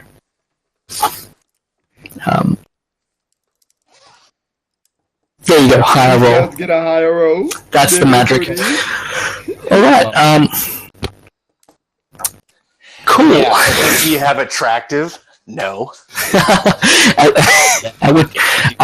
After a few, it's probably been like half an hour at this point, at which point Vanessa looks around and says, laughs and says, "Didn't I have a ward?" I say, yes. I say, Christopher, he fell asleep. I made sure to lay him somewhere proper. Roland I says, kind of point over to the table to the which he's signet leaning on. ring imprinted on his face. Yeah, well, I won't ask for a deception check. She'll take that at face value. Oh, it's his first time out of the veil. It's Do they know the fight happened? They know that something happened, and Jason came down to investigate, being the night. And by the time they got down, he didn't care about it, so they presumed it wasn't their business because he forgot why he came down. Okay, so I can return with it. Of course. Christopher, don't worry, we got your back, bro. We gotta protect the king of the rivers. Roland is going to dismiss himself to the stables to see to the horses. Yep. Oh my god, this is And getting later. perhaps this bright storm dog I read so much about. Yeah. Excuse myself, and I'm gonna let the maester know that I'm going to be heading outside to make sure. I know it's dark, but I want to make sure that all of our stuff is nightly wound and perfectly good for the night. Yeah, he's going to say, he's going to tell you, and also, he refers to a specific satchel. I'll need that in my rooms, of course. It's like his own maester's package. Yeah. And so Roland leaves, and Rika leaves, and everyone leaves the story. Wait, what? No, okay. Well, now things are dying down. You actually see once they've eaten their own meal, the Hay or Frey party actually depart. They're planning to make it. There's another inn further. Humphrey look around and sort of scoffs and says, comments something about having seeking better company, and they in fact ride off. So the Freys leave just before dusk, which is not the safest thing to do, but they are gone, which is probably not the worst thing that could happen. Can I go up to Lady Vanessa? You can. Okay, so I approach Lady Vanessa and want to introduce myself, like make a good impression. So, my name is Jack Randall. I'm one of the apprentices of Master Farm. I like to know who I'm traveling with, you know. Oh, indeed. And Lady Vanessa looks you over very brusquely as well. I am Lady Vance, recently of the area. I've had the good fortune to travel rather widely around the many kingdoms of Westeros and indeed to Essos. But what more would you know of me? I am on the road with, and she laughs, no intention of changing that status. And I have in my care 2 handmaids and a ward who I believe you've met. She casts a suspicious eye around the tap room, perhaps knowing that something has happened, if not quite what. I'm gonna say, Christopher seemed to be with you. He's mighty brave, I might say. Oh, indeed. I wasn't aware that he had the chance to demonstrate such a trait. What passed? She says. She inquires. Oh, well, you see, there was a knight approached and seemed to be causing trouble. And him wanting to protect these young ladies stood up for all of them and stood his ground. You can roll a deception check if you like. And I'm so bad at that. It's gonna be great. I'm so bad at deception. Well, I mean, maybe you should lie less then. And Vanessa, a hint of suspicion enters her eyes, at which point Dina, her senior handmaid, almost spits out part of her drink at the words you've uttered and says, "In truth, lady, the roles were reversed, and Christopher, well, he perhaps had a bit too much to drink and made some rather perhaps claims that were a little offensive to the knight. So hopefully, he seemed quite the dashing fellow. And in truth, though he did lay Christopher out cold, I think the young ward has only himself to blame. She says, and before returning to her own drink, and then finally remarks, although perhaps this young maester's apprentice simply forgot who was who. Takes another sip. But which my lady, I did not see the entire fight. There was merely filling in the gaps, you might say. Oh, indeed, says Lady Vanessa. I'm sure such confusions arise. Tell me, you've travelled with this Maester Farn for some time. What is your impression of the man? Dress is one way, but on the inside, man. Yeah. He really does have a soft spot for the people in his life, Oh, indeed, an admirable quality, she says, and takes a thoughtful drink. Then, seeing that you're still there, she says, "You may go now." You haven't successfully charmed her. Perhaps based, you could sort of choose between covering for Christopher or charming her. Chose to cover for Christopher. Yeah, all good. Give a bar and go, "Farewell, my lady," and back to the booth. Yeah. As the hour goes later, Edgar, being still a young lad, and most of his yeomen also excuse themselves, and with the tap room now emptying itself, John does tell his daughters that they have the rest of the night off, although perhaps he says to his youngest daughter, you can stay close by and get ahead on tomorrow's tasks. He says, eyeing with that wary stare of a father who's been warned to keep a close eye on her. Okay. Can I go up and distract the bartender? Who's going to distract the bartender, sorry? Jack. Oh, Jack. Who else? Need I ask who's going to distract him? Alright, you can engage him in conversation. What is the subject of your lengthy and distracting conversation? The business. or the business, the financial details. He loves to talk about it. It goes on for some time. We're going to need to roleplay through that. All right, which leaves I believe it's our 2 squires.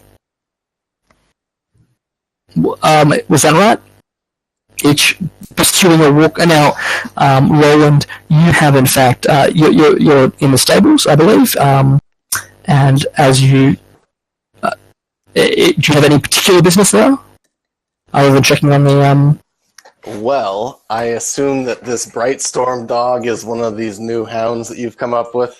Oh yeah, there is. I haven't actually created a space for the stable.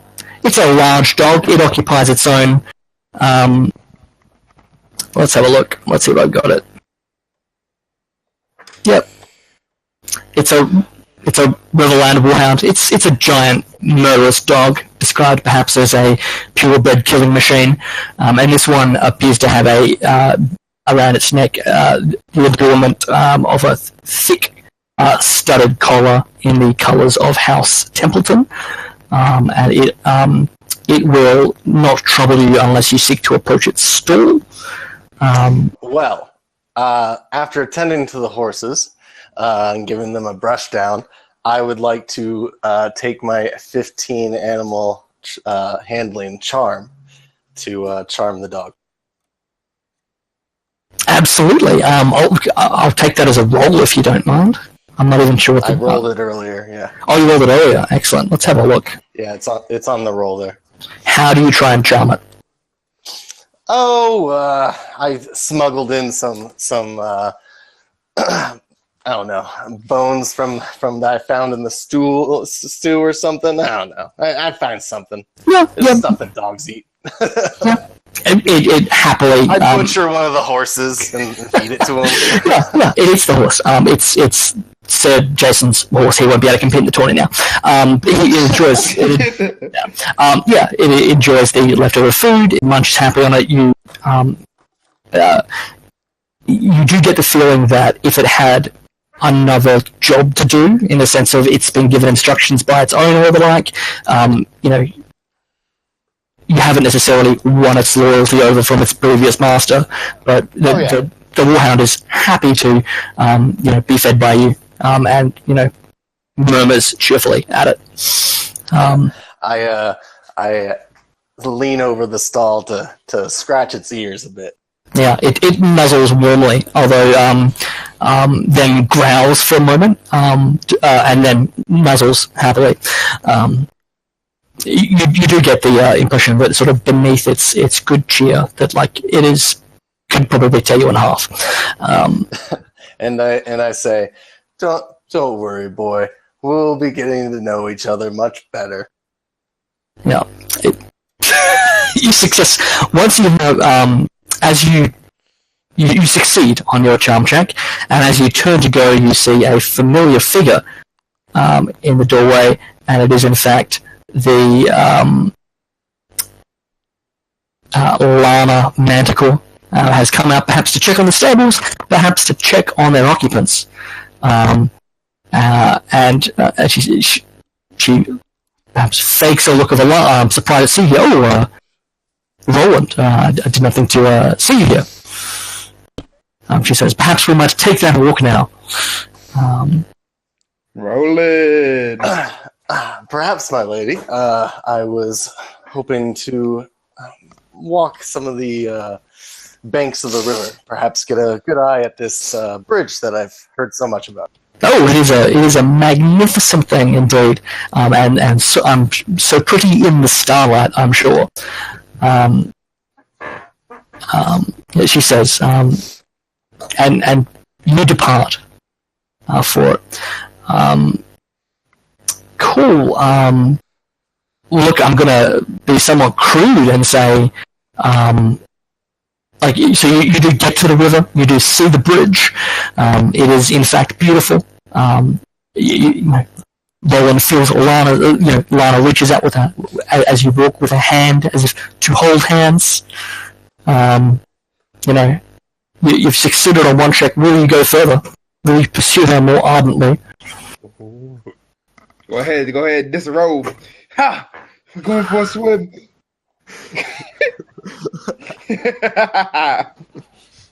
Sorry, I missed that. What was that last bit?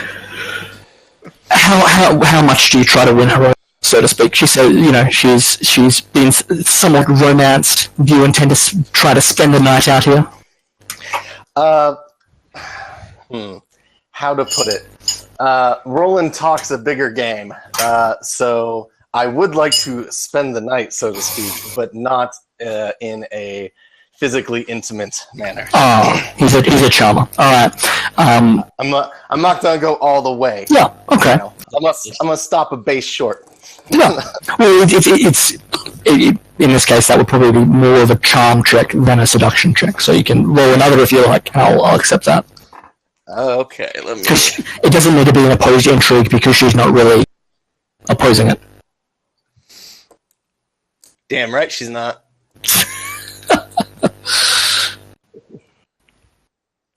There you go. Solid 3-dice roll. Alright, so you enjoy one another's company on the riverbank, talking of life and its many concerns. And I will be sleeping in the morning because I'm not going to bed. Alright. Does anyone else have anything? The hour is getting later. Is there any music going on in the tavern? Sure. One of the minstrels, one of the yeomen, who's can probably still exist. There's like a fairly common quality of minstrel. He's not particularly good, but he provides mild entertainment. Yeah. Michael's gonna go up and start flexing his vocal range and go like, "If you can play me a song, I'll sing for the lovely audience." This is because Ben made you sing, isn't it? We want it to happen again. No, was it you Ben made sing? Yeah, alright. He knows a limited range of local songs. I'm going to take a knowledge check to see if you know anything that he knows. I think would be the way to go for that. Yeah, you guys have a song in common. I'm not going to make you sing it. It will be, once again, The Bear and the Maiden Fair, because everybody knows that. It's a DC 3 to know that song. And just try and get people involved, or is it you showcasing your... So, I walk back in, assuming that, I finished everything that I was handling outside with the stable and the satchel. And I'm going to walk up to the barkeep. Yep. Hello, my good man. Can I help you? I'd say, yeah, actually. Do I know the character? We're gonna be in this area for a while, right? You're probably moving on soon. It sounds like everyone's heading to Wendish Town. Right. There's an upcoming tournament there. And I've in fact added a number of rumors that if you guys are sharing company, you have a chance to share between you. Of course. So I'm like, I would like to ask you something. Actually, is the reason why I came over. Despite all of the good times that everybody had in here, I have a way for your business to be more successful. And if you're willing to hear me out, I have some papers here, a couple of plans that, if you implement, you can increase your profit margin tenfold. I said, this is where I come in. John looks across the table towards Jack. Interesting. How about my business with this young apprentice as well? I had no idea such learned men had an interest in your business. In truth, I hardly know you. Though.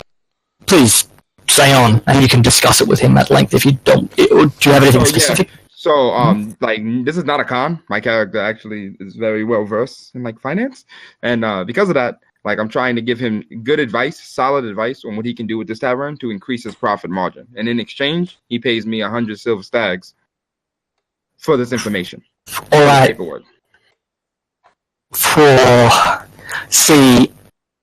Financial management probably comes under either status with the specialty of stewardship, or I would maybe allow some other kind of check for it, but I'm not necessarily sure that Rika's got the... So I picked up logic thinking that was finance. Yeah, logic. Stewardship would be most. So can I in swap what logic could for work. stewardship? Because like that's what I thought logic was. In fairness, that's why I yeah, picked it up. I thought it was under cunning. certainly in this first session, we can look at something like that. Cunning is, because it's such a general skill, like it applies to thinking and its various forms of, like, decipher and all that sort of stuff, and memory. Memory being things that you have encountered that you can apply to a current situation. Whereas stewardship is much more specific, and it is the management of financial resources. There is a benefit called head for numbers, which allows you to add your cunning to, but only in those instances would you use cunning to add to a stewardship thing. I think he's happy to have these discussions. I don't think we're going to easily convince him to show out 100 silver stags at this point. Given that you've all had a fair amount to drink as well, he will happily listen to what you've got to say, but he's probably not, given that he's closing, he says, perhaps come back tomorrow when we've all got a clearer head and we can discuss these matters. If you want to do a logic check, you can perhaps do that just to demonstrate perhaps clear thinking on the subject, enough that he might be willing to discuss it the next day. What I'll do, I'll keep logic since I already have it, because I don't like going back. And when I level, like, get more experience, I'll purchase stewardship. But like, I thought logic was stewardship in the beginning, so that's I mean, one of the problems is there's like 18 abilities, and all of them have like 2 to 5 specialties. So there's so many specialties. He appreciates that you're not talking shit, and that you've got a head on your shoulders. But he's unwilling to commit to any kind of financial plan at 11 o'clock at night with a guy he's just met. Come back on the morning. And with that, I think is the last character we've got to deal with. Michael, you've rolled. Sorry? Yeah, that was just. Sorry, we cut off there. I heard that was just. That was just my singing skills. Indeed. The few people around join in. They sing along appreciably, and you do note, in fact, that among them is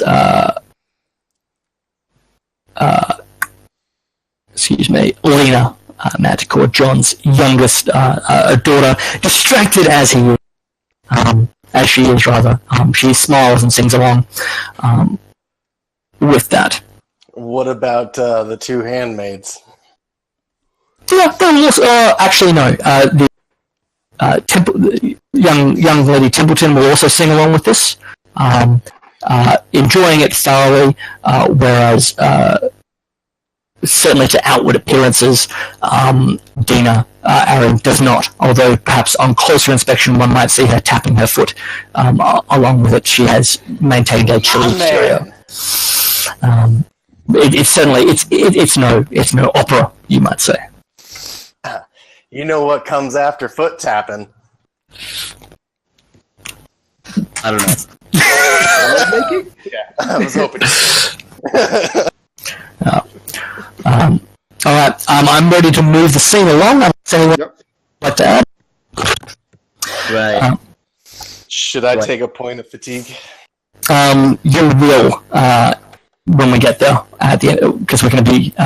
Everyone's essentially heading to bed at this point, or want thereof. So Roland, you'll be out and about. Presumably, it's sensible at this hour. If you stay up much later, you won't get a full night's rest, and you may in fact take a point of fatigue, as it is. It's a big day of travel tomorrow. Does anyone else have anything to do? I turn to Rick and go, "Want to help me take Christopher up to bed here?" I say sure. Yep. So All right. So we'll try and carry him up. Yep. Christopher is carried to bed, and in fact, pardon? I go as well. I just hit the hay. I'm like, it's been a long day. Yep. Absolutely. I haven't peopled this one. We'll see how it goes. 1 sec. Yeah. 1. 6. I do slip into Octa's. That's for one of my abilities, Wolf Dreams, on a D6. Okay. Now I won't. We may. No, I'm not gonna I'll do take- anything. I just has to roll for it every night. Okay. So what was that for you're rolling for? Basically, I slip into my animal cohort's mind on a D6 Oh, right. I see. when I sleep. So Indeed. Okay. That that may be quite intriguing. Wait, And- Pardon? would I know he could do this? Because we have been working together for years now. Sorry, this is Brett's character Christopher, who doesn't know any of you. Yeah. Sorry, I thought it was in my. No. And in fact, I presume no one would know about this because this is an even more suspicious time regarding such old magics than in common Game of Thrones time, and it would actually be seen as almost like a heretical, evil magic by most Andals, although the first men would not. And as a general rule, if you're in a town or on like a major trade route, or the more part of civilization you are, the more likely Andal customs are to dominate. Whereas out in the sticks, it could be a different affair. Now, these aren't necessarily where people are. I'll just add some tokens here. This is essentially just determining. We may not need to go through it in detail, but presumably, I'll just add these. Most of you young gentlemen will be bunking together, and I'll just get rid of Roland because he's out and about at the moment, and so they will probably in this old room, given that you are not men of particularly significant status,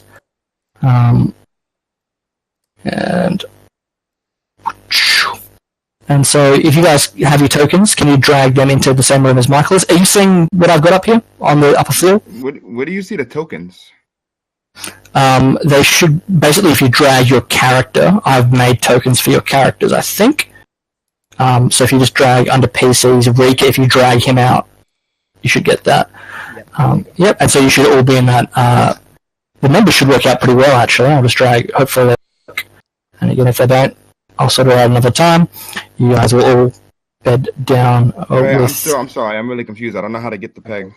Okay, so if you hold down on Rika Kane under PCs and you drag that out, then you get your token like that. Well, obviously you can't see what my mouse is doing, but if you hold down on Ricky Kane and drag it out, then your token will appear.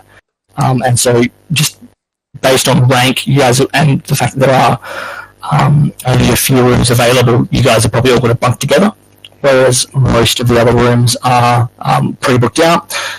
Good try, Rika, but no. So do we try to sneak into their room or what, guys? Yeah, oh, my bad. I did not realize. And I look, if I mean, I should add to this, where are we? At least one other important character being the silent, stoic knight. Oh, sorry, I got something going off. Sorry guys, one sec. Yep, you're good. So, alright guys, here's the plan, right? Y'all gotta open up the door. I'm gonna sneak in like a dancer. We're gonna have a good time. I'm gonna sneak back out. I'm gonna tag you in. You're gonna have a good time. Rinse, wash, repeat. None of us gets no sleep. We all have a good time. Sound like a good plan? Yeah. And that's how they all died. Because in fact, sleeping, or it's unclear. It's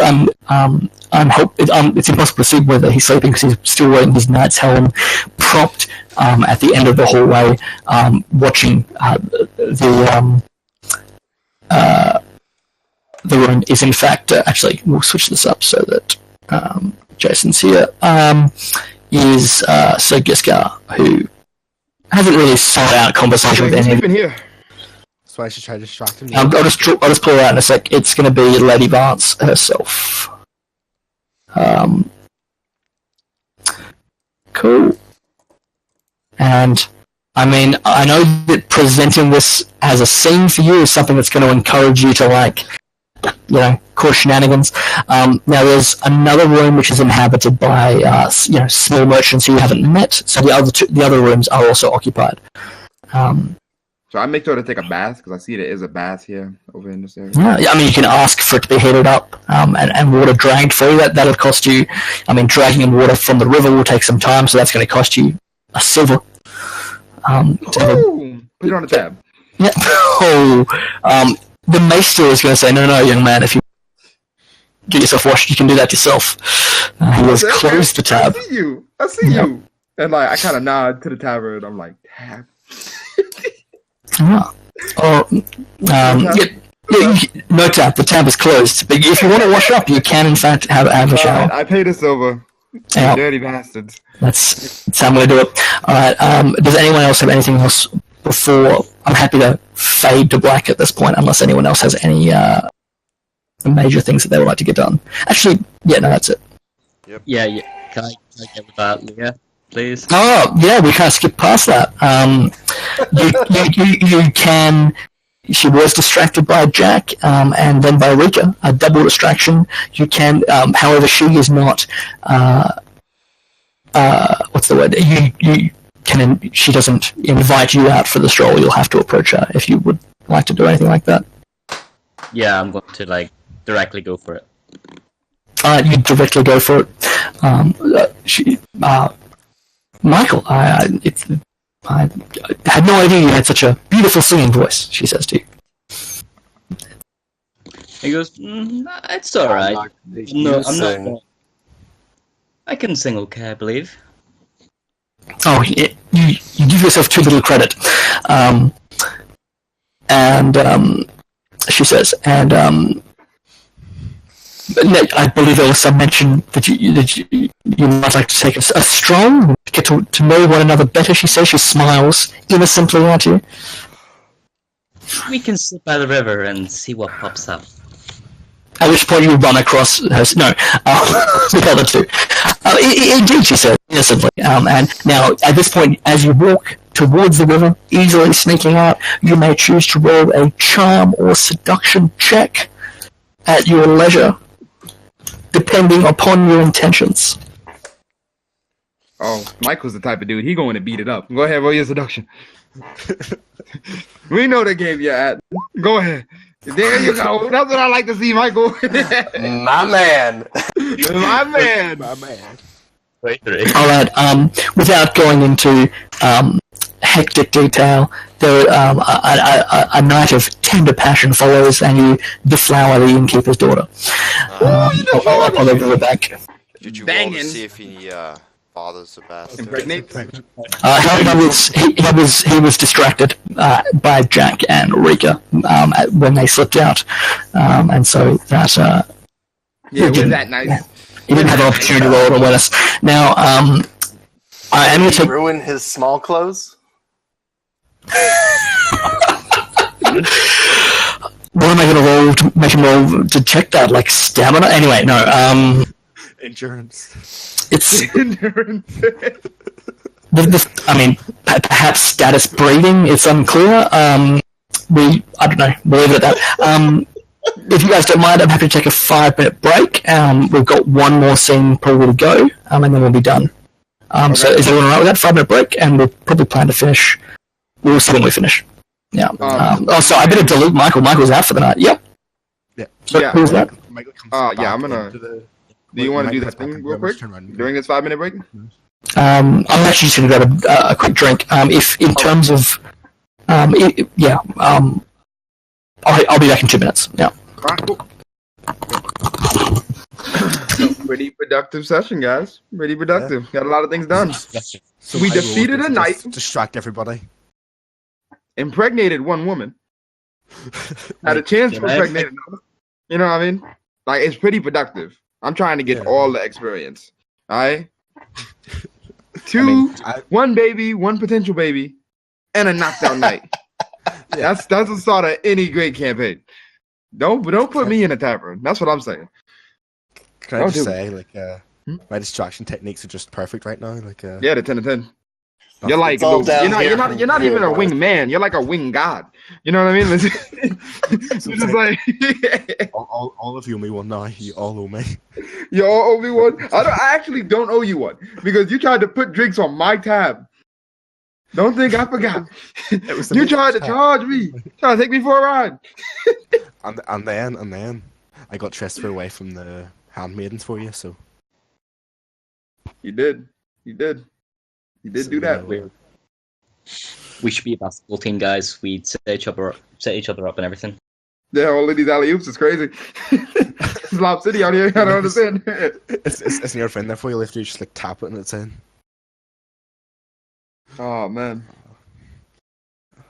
But no, I think this is definitely great. I'm liking the team cohesion. Didn't take us very long to get situated. All very like-minded individuals dedicated to winning. So All we do is win. all we do is win. You know what I mean? Just like the song. It's all good. I will deflower that lady, one way or another. I It's mean, I going to wasn't happen. singing. I wasn't singing the Bear at the Main Fair. I was singing, all I do is win, win, win, no matter what. It's like the scene from Back to the Future. And when just, we like, walk up singing in all the these lines. tavern. Just go, Gucci gang, Gucci gang, Gucci gang, Gucci gang. It's too good. I'll be back in a second here. I'm getting a drink. Okay. So Rika, are you going for the Lady Vance or Lady Aaron or Lady All of them. Templeton? All of the above. All of them. All of them. All of them. Rika's ambitions hold no bounds. Alright? The level of difficulty that I set upon myself is high. If I can bag the queen, it'll happen. Let me give my shot. That's what I'm saying. I'm trying to impregnate all these ladies. They about to have bastards running around this motherfucking world. About to have an army of canes. I'm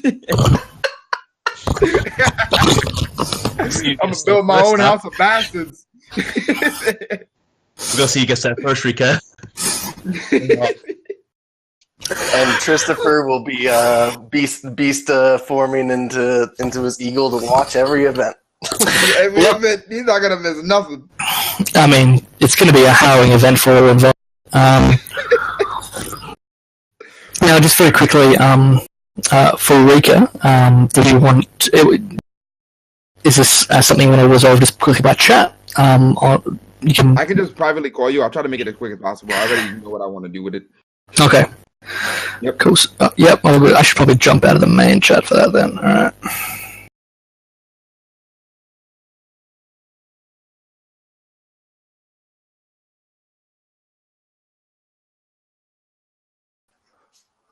And then there were four. And then there were four musketeers. So, who do you think is going to get killed of these narrator characters in the next 5 minutes? Jason. I bet Jason. Yeah, Jason, yeah, that's you got them that's a good Mason guess. and Lady Vanessa. You know they're like together. So, what if all three of them die and we have to carry on?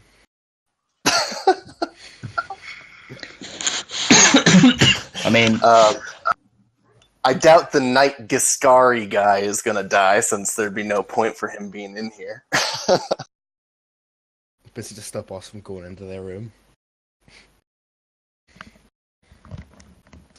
I don't think anyone's gonna die yet. I think when we get to the tourney, is when shit's gonna go down. Okay. I just think that someone's going to get ambushed in the middle of the night here. I mean, if you got some insider knowledge, please share. I don't. It's just he laid out everyone's tokens at night in this tavern. GM senses are tingling. Pretty much, yeah. Like, why do we care what room we're sleeping in, Whim? The fact that you're not here, Sean, just makes it all better. Yeah. Well, I'm not gonna lie. Gone. Why do you think I made such a big deal of me like trying to go out and sleep with some girl? You're fucking down yourself. Yeah. We're just come back in the morning and be like, it looks like the inn burned down. Oh well. Oh fuck! I'm gonna explain that to Uncle. If I die in the first session, I swear.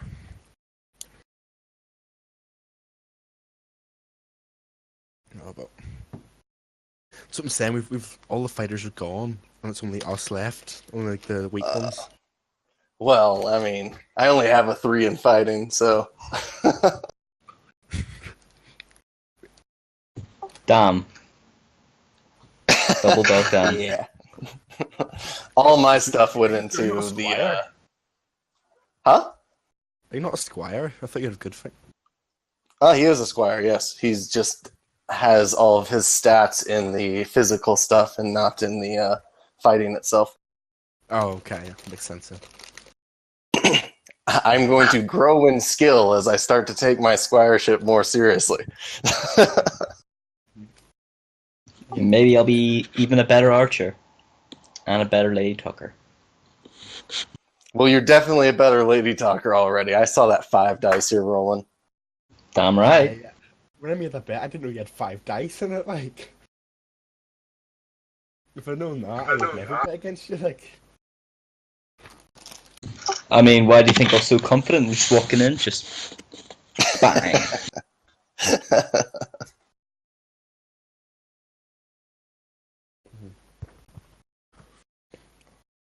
no, I almost forgot to make my character able to read. That would be Yeah, I didn't do that either. I didn't have the points. I was like, I guess he's gonna be illiterate. Something to fix that line. Just like my guy. So you know, that's kind of a big part of his story. Just like, oh, who needs words? Who needs words? I just like looking at the books, don't like reading them. You know, it kind of makes me nervous that Rika's having a private chat with the GM about whatever he's up to. He's planning to kill us all, take over. Sounds like bad news. I mean, I only have 3 in fighting, but I just have 4 in archery. So I'm okay. Archery is that's so better than me in this game, like it is. It's just I throw my sword at him. Marksmanship. Marksmanship. What are you talking about? Guys, those of you who are there, which is just over half the party, just quickly, are we all back? Do we have Kaiser? I haven't heard from King of Spain yet. Okay, so I've got Kaiser, we've got Sean, we've got Jason, or the Jasons. Jason, yep, we here. Jasons? Alright, cool. Well, that's alright. I mean, he's probably... It may be that one way or another, Christopher sleeps through this. From the tone of your voice, I find that unlikely. Well, you are all awakened in the middle of the night by what sounds like, for those of you who are in the inn, this should be, at least. And in fact, I think it's just going to be the Maester's silence if Christopher's still out cold, although Christopher may find that he has another angle on this later on. You're awakened by what appears to be a thunderous crashing sound. It seems to shake the entire inn to its very foundations, and followed by some kind of shaking sounds. There seems to be shouting and an alarm everywhere through the inn. Is it Michael and Lena? Oh, definitely.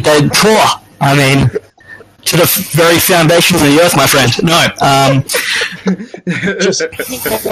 I'm gonna walk. I'm gonna grab my axe and I'm gonna run down the stairs in my trousers with no shirt on. Well, I won't let you get that far. You'll run outside the door, and you see that there are others there as well in the hallway who have also emerged. However, there are some. You see that so Giscard is missing from his post. You also see that the doors to the Maester's rooms are slightly open, and there seems to be some kind of movement in there. If you So you emerge from it. You see Sir Jason in his night clothes, brandishing a bastard sword in one hand, looking around confusedly, and says, "You there? You're the Maester servant. What's happening here?" He says to you, I Rico. have no idea. I'm going to check it out right now. And I was Yeah. like running. Old Jay Johnson points in his direction towards the Maester's room. I think something was coming from in there, he says. Oh, coming from downstairs, you said. Oh, it's there was a crash that sort of shook it to its foundations. So I would be going this way then. Yeah, kind of this way. And he sort of, it's kind of like a military setup. You're both on either end of a door, which is only slightly askew, and he sort of pushes the door open and you both rush in. At which point you see that, in fact, Maester Farn is not there. He appears to be gone. That is the first of three important things that you see. The second is that, well, four things. The second is that Lady Vance is, in fact, in the room. However, she lies sprawled, half-dressed, upon the bed. That dirty dog. And in fact appears to be decidedly, well, she lies unmoving upon the bed, and which is the third thing, and the fourth thing is that the entire, is this pointer working correctly? How do you do a pointer? Maybe I'll draw a shape. Well, how are you guys doing that? What am I doing wrong? Just hold the left click on the pointer and There hold we go. This entire double window, and in fact the moorings in it on the wall have been pulled out of their the wall itself, and there's basically the entire corner of the inn has basically been just pulled out in some phenomenal show of strength or perhaps explosive concussive force. And both Giscard and the Maester, neither of them are immediately in your line of sight. What do? Okay, Jack so tries to wake up Chestover. I'm gonna make an awareness check inside this room. Okay, Jack, you fail to wake him up, which seems unusual and strange. An awareness check inside the room? Yep. Okay, yep. So with 14, there is no one else inside the room. You can perhaps even looking inside the private bathroom, which is pretty fancy. You see that. Is Lady Vance dead, by the way? I don't like to. Anything? There's no dagger in there, although you don't even need to roll a diagnose or healing check. With that awareness roll, as you walk up to her, you see that her head rests at a very unnatural angle on her neck, and it's very clear that her neck has been shattered or snapped. In a fucking chance, guys. In a what would at the very least be a very impressive show of strength.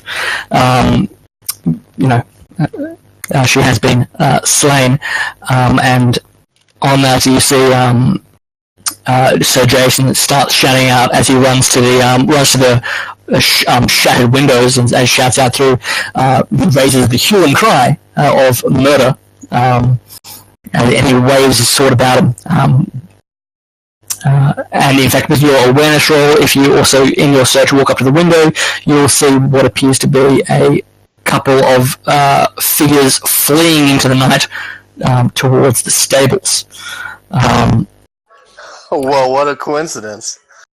Will I be in the stables? No, you guys are both on the riverside, I believe, was where we left it. How far away are they? They are still line of sight. It would be very hard to catch them. You are on the first floor of the building, so climbing down would take some time. Running. If you jumped out, first floor, you might break your legs. How did they get out? Did they climb out? Is there any? They might have climbed down. You could certainly make a strength climb check if you wanted. Do that. Climb down. All right. Strength climb? What's strength in this? Athletics climb, it should be, sorry. Oh, athletics? Oh, okay.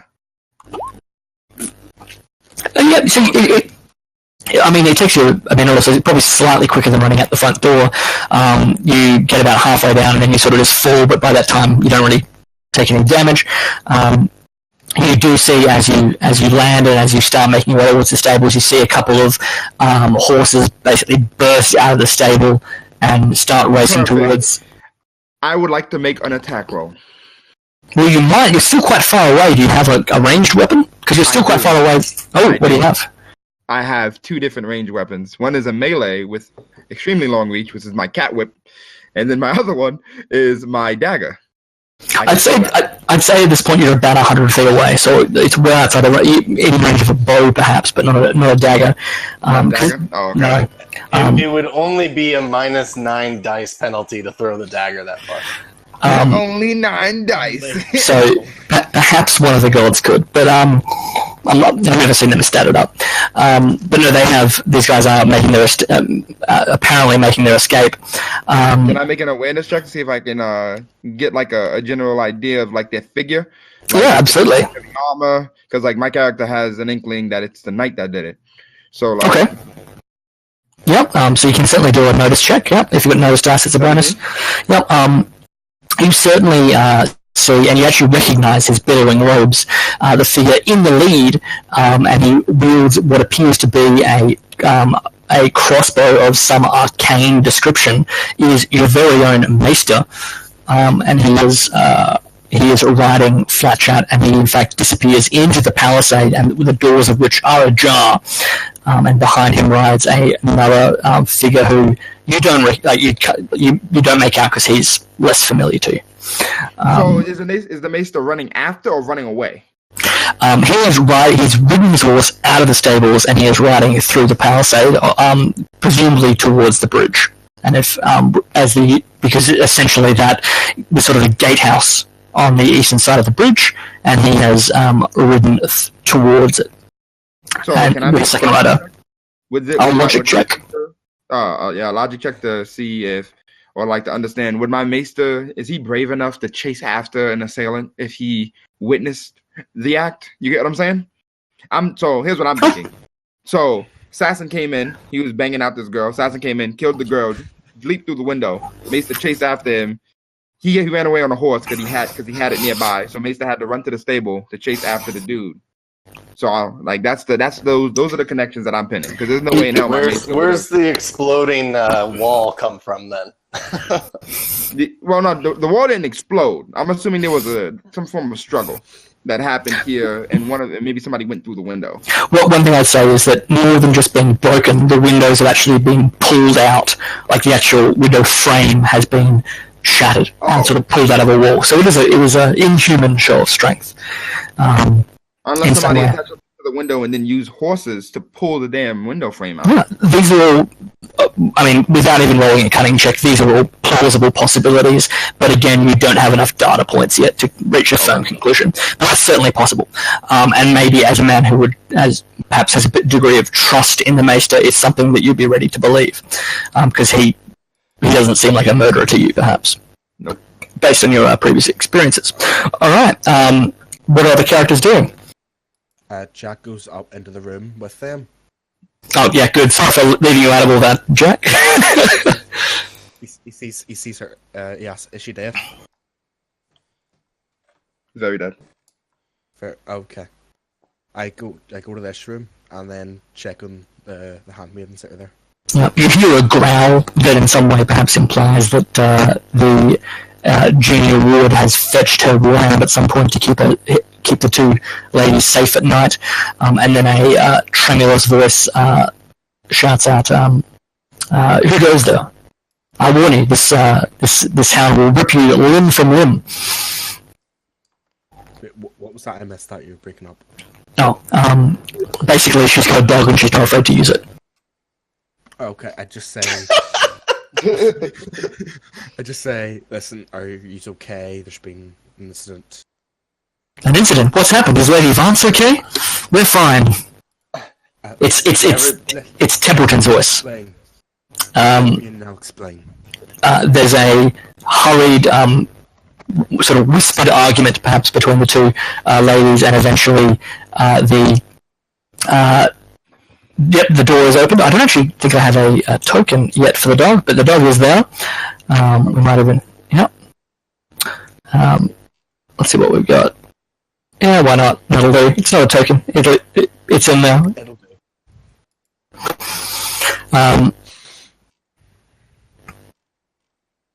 Yeah, so you're let in. There also seems to be now some secondary sounds coming from downstairs.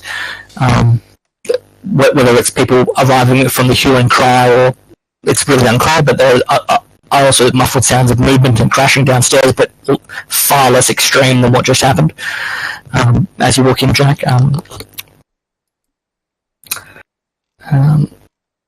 Okay, basically I just walk into the room and then Yep. I say have a seat in the bed and have a seat and then try to explain what happened. To what I know, of course.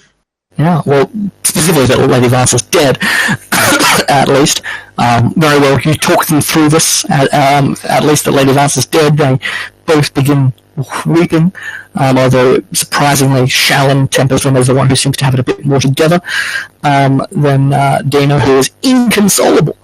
As you do this, you hear Jason Bracken storm downstairs, still sword in hand, still in his white small clothes, shouting for his squires, which are nowhere to be found, as he seeks to saddle himself a horse. Yeah, I grab my horse and go with the knight. I say I'm no squire, but I can hold my own. I said the mace is chasing after the assailant. He has somebody behind him helping him, but we should probably try to catch up. Yeah, indeed. And there appear to be, and in fact, welcome back. You've missed a bit.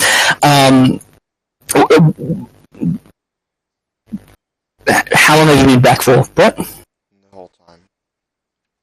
Oh, just now? No, I been here the whole time. Oh, well, to fill you in, Lady Vance has been murdered, and the Maester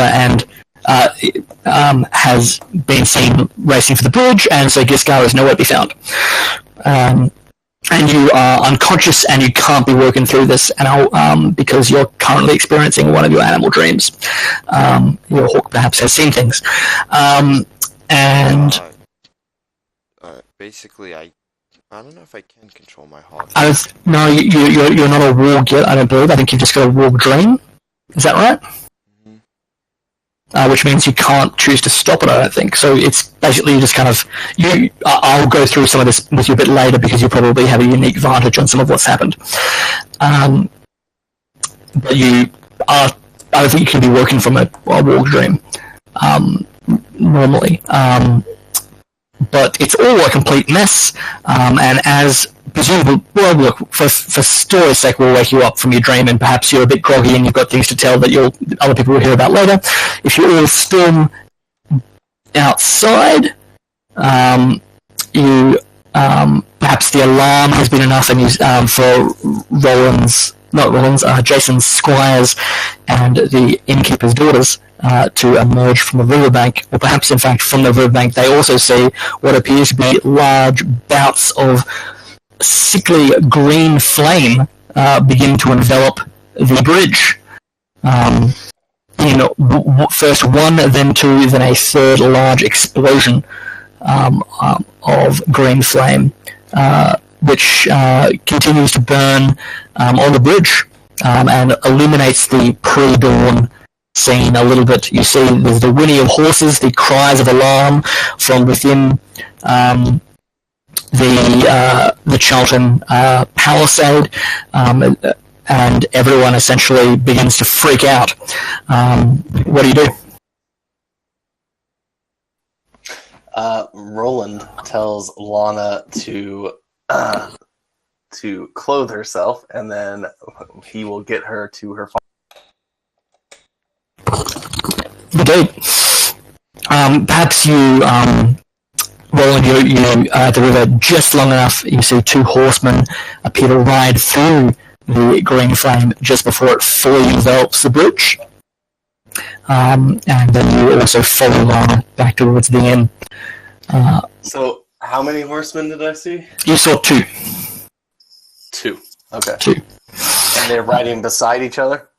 One is slightly behind the other, but it's unclear to you whether one's in pursuit of the other. But if so, they're very much on top of each other. like one is slightly behind the other. They're not quite abreast. Yeah. Right, and there's no shouting or anything like that to indicate that they're chasing after the other. Yeah, or they're not like trying to stab each other from what you can see.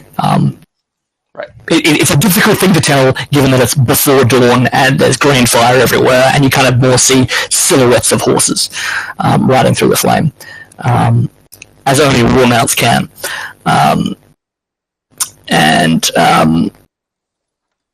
Yeah, and we'll say, is Shawnee here? Yeah. Yeah. As look, you happen to be also on the riverbank, slightly closer to the bridge, and you see moments before you see the bridge. You also see the two horses right across the bridge, and the flames erupt. But and as they first erupt, you see the outline of what appears to be a huge humanoid figure. It's unclear exactly how tall, but what appears to be a giant, perhaps you can't even tell how tall, perhaps 7 feet, perhaps 10 feet, perhaps 20 feet tall, and he seems to be just running across the bridge. You can only see it silhouetted by the green fire. And welcome to your nightmares. I do have my eyes. Can I see like a bit right? Yeah. Just get a recognized person. Because you don't directly see, the night eyes allow you to see the silhouette of this person or this man-like figure. It appears it's not riding a horse, and it is running and fleeing, but you don't make anything else out just because it's not just dusky, it is in fact full dark until the green fire erupts, which anyone observing it can make a knowledge check about, by the way. Sure. Knowledge what? I would take education, unless you want to go and do some research about it. I'm pretty sure we all know what this is. A Man. natural phenomenon about this bridge. Yeah, it's called the winter fire. It just happens every evening at 4 a.m. Don't be alarmed. That's not going to do it. Hang on, what did Rika get? 14? Anyone else? I mean, 14's pretty good. A 14 will tell you that, particularly for one of your character, alchemists of various sorts can synthesize unnatural elements to create strange fires, which some attribute to sorcery. So although throughout history people have used these to mimic magical powers, which of course as a mage's apprentice you know are largely fake, it is a scientific process that, and something you didn't know about the maester is that he has dabbled in this and many other things in the past, although it's certainly not his specialty. Cool. I should say that if it is alchemist fire, Yep. then technically there is magic involved in its creation. Yeah. But do the maesters believe that? Yeah. Look, it's one of these things. Like, perhaps it is magical. I mean, they do have a ring of Valyrian steel to indicate that you've studied magic, so I assume maesters know about magic. That is true. Well, hang on. I mean, alchemist's fire worked during the periods when magic was largely dormant, and in fact, it became more popular during those times, didn't it? But no. When magic started going away, the alchemists started seeing less and less influence, and their spells to create the fire has become more and more difficult. Okay, fair enough. Dragons are showing up. Fair enough. So, it doesn't affect what's happening right now, but it's good to know. Just an FYI. No, well, I'll take it. Fair enough. But yes, alchemists do create such things, and in fact, with that excellent knowledge roll, you know that sometimes they can be difficult or impossible to put out with water, which is perhaps relevant because you hear the young Edgar Charlton shouting out, perhaps walking from his bed in the palisade by the same cries of alarm, is already organising what appears to be a bucket line to begin extinguishing the fire, which looks is threatening to encroach upon the wooden palisade. Jason has called upon his squires to attend him, and they both, perhaps looking a little bit haggard from a night spent ill at ease, have made their appearance. Also, we have Rika. We have essentially all of the PCs there, with only Jason to organize them. What are you going to do? For me? Yeah, anyone. Are we all there? I'm a little confused. Sorry about that. You are all there. You're sort of converging outside the inn, I would say. Okay, so we are. No, I don't actually have a map for this. It's sort of. Yep, you're okay. All right. Roland is going to point Lana to the inn and give her a slap on the ass and say, "I got men's work to do."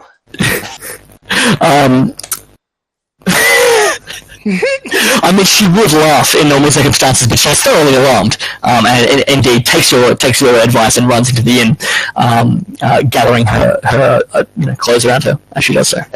And then I run for the horses to start saddling them up. Yep. Michael caresses Lena and tells her to run back home and hide herself, and then he'll start making his way back to the tavern. Yep, so you're kind of outside the tavern now, and she runs inside. You see the others are emerging from it.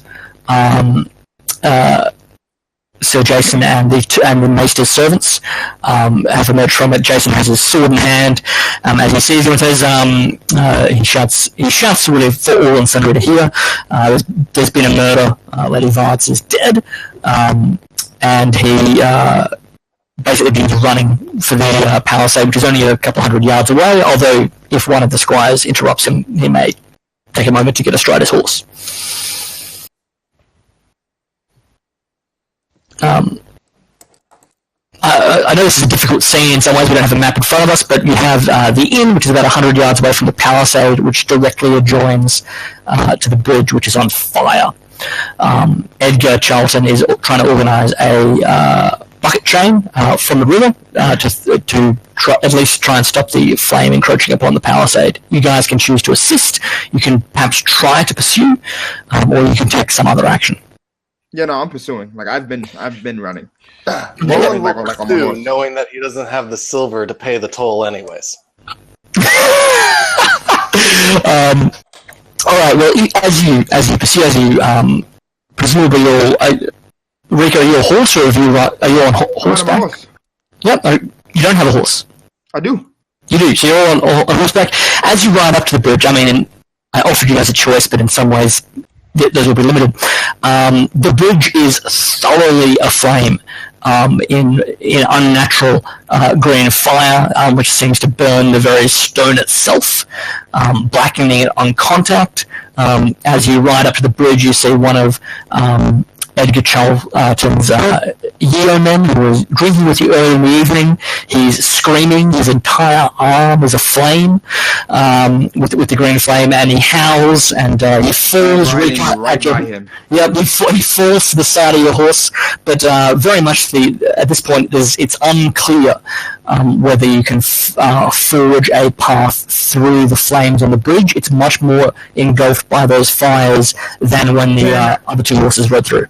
Can I ride across the bridge and as I'm riding leap over? Because I imagine it is a big-ass fire, like a wall of fire building up. Is it possible for me to leap over with a good enough riding check? I do have bonuses in riding, so it's something that I'm capable of doing. How tall the fires are. Well, there's 3 separate explosive blasts of this fire have led to a large portion of this bridge being on fire. So it's not really just a wall. And I might even jump in and say this is probably the only way these characters can die this session. is contesting a wildfire. Roland, seeing the flames, takes his horse to the bank of the river and has it swim across. This is the Green Fork. It's about 200 yards across, swimming. Okay. So can I make that handling? You can roll an animal handling, and then your horse, I think, can roll an athletics swim to try and ford it. So can I make the leap to avoid it? go for it, or do I have to take the water? If I have to take the water, then I'll just. The flames are looking maybe 6 to 8 feet high. It's a huge jump. It's not impossible. It would probably be a ride check to control your mount, and then your mount can make an athletics check. You'll maybe have to jump to see what. Yep. So you've succeeded on that athletics check. So that anyone happening? Pardon? I said, what if I spend a destiny point? A destiny point can make it easier. I will say at this point, like these flames, it's a huge fire across the bridge that's glowing rather than shrinking at this point. It would be difficult, if not impossible, to make it all the way across the bridge. Okay, that was my goal, to make it across, so I can speed up the time in which I can catch up. So if you're saying basically there's no way for me to catch up, then I would stop.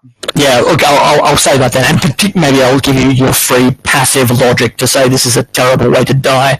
I don't want to shut down options, but realistically, there are huge swathes of this bridge on fire, and if you got trapped in the middle of it, there would probably be no way out.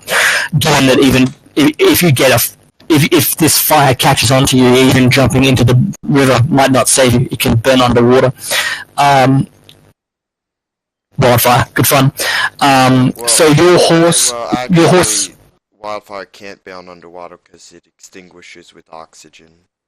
That's not canon. I don't know about that. I think it's referred to as burning underwater. I think No, water doesn't necessarily put it out. on top of water in the book. Ah, well, very well. Yes.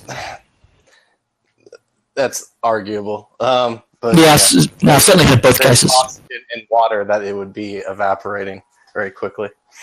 It will certainly be dampened by the water. So, Roland, your horse does make it across the river after a lot of swimming. However, swimming a horse across a river is much, much, much, much slower than riding across a bridge, and so you do lose. Screw this! I'll run across the bridge then. Alright. Are you guys trying to force me to acknowledge that I've railroaded you into not being able to pursue immediately? Because that's what's happening, guys. Yeah, I know. We feel it, but we're fighting. I make a get across the bridge test, and I burn a destiny point. That's what I was going with. I was like, Yeah. force this bridge test. Alright, the bridge burns a destiny point to to cancel it. No. Alright, you guys are stuck on the side of the bridge. I'm perfectly fine with taking a bit of time to swim. Yeah. Alright, so you do get over there after some time, and you can at least you'll be everyone's long out of sight by the time you get over there. You can, however, you get the first and freshest look at tracks, so if you want to make some kind of survival, you do see that these tracks, it's a solid roll, so you do see the tracks of two war-trained mounts, and what appears to be, in fact, you do come across one huge-looking, barefoot human footprint. Is there anything to distinguish the horseshoes from the horses? The maker's mark embedded in the print. The prints they're leaving in the ground aren't clear enough. It's not a perfect mold of the horseshoe. Okay. But then you can see at least. Good thought, but not at this point. Although perhaps having a look through the stables might clarify that. And with that, now at the moment, like the bucket line is not having much success. I'm going to direct your attention back to it, guys, because it is failing, and you see the licking green flame is in fact coming closer to the wooden palisade of House Charlton. Thoughts? And to clarify, Hint, Yep. hint, if you help those them of us put it who- out, hint, we will be grateful. Yeah, maybe, but for Ben? those of us that cross the river, we're now on the west side of the river, right? Which is Oh, you the are. opposite side of the gatehouse. yeah, there is no gatehouse on this end, so you have. Oh, look, you've beaten the toll. I can tell you that. That was the goal. I mean, I imagine if the toll house is burned to the ground, they can't charge the fee anymore. And before I ride off after the tracks, I rear my horse and go, "For the King of Mud!"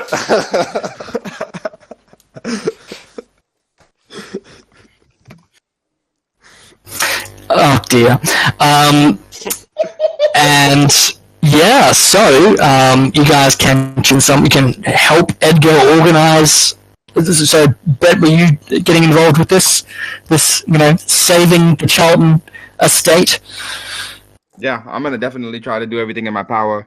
I start telling people like, "Oh, do this, no, do that better," because I'm not as physical. But Okay. I am helping. So Rika is in the middle of the bucket line, shouting instructions and shouting that he's helping. Anyone else? Should I ride to the actual estate to warn them? Yeah, I misspoke when I said estate. It's really just, it's a wooden palisade. There's a wooden tower attached to a small building, which is sort of attached to the gatehouse. It's a small, I haven't done up a map for it or anything. They are aware of what's happening. There is only the one sort of Charlton building, which is the tower house, and they're very aware of what's happening. Edgar is organising the so they're throwing a few buckets of water on it, but it's not really doing anything to the fire. You could, I would accept some kind of coordinate roles or command roles, even if you want to help mobilize people. I can do that. I can make a command roll. Well, otherwise, I'll accept assistance roles. If you just want to assist and add half the athletics score, I'll accept I wrote the wrong one. Oops. perhaps even strategies for dealing with the fire other than a bucket line from our thinkers in residence. All of these are options, and I'll take one from each player. I wrote a knowledge roll. Oh no, that's language. Oops. I want to roll a knowledge roll. The best way to combat, since I know it's Balefire, best way to combat Balefire from destroying everything. Okay. How do we minimize the damage? Yep. Look, 10 isn't amazing, but given that you've actually already succeeded on identifying it, you've already demonstrated a knowledge of what this is, and water is going to be less effective than earth. Actually, just throwing, I would like to run the stables and collect as many shovels as possible and pass that out so we can throw dirt on the fire. Oh yeah, there's Jack. What's going on here? Jack has, he's probably come out, he didn't arrive with Rika, so he's probably arrived at the scene with Sir Jason and anyone else, so he's arrived slightly later, and he's arriving now, and he can take what action he deems fit. Can I Where's tactics Christopher? Or is he organize doing everybody? his war dream? Try and Sorry, but I'll speak to you next, but I just can't hear two people at once. What's Jack doing? can I do tactics? Try and find try and go for ways. Yeah, okay, I'll accept that. Perhaps organising the line a little better, that kind of thing. Yep, that is a success. So yep, you essentially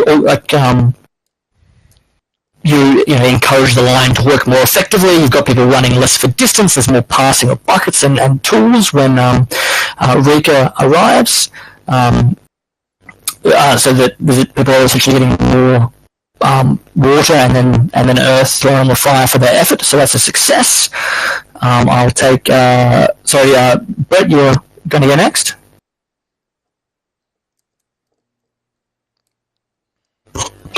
Christopher. Yeah, I'm here. What action are you going to take? Oh, I thought I was in a war dream.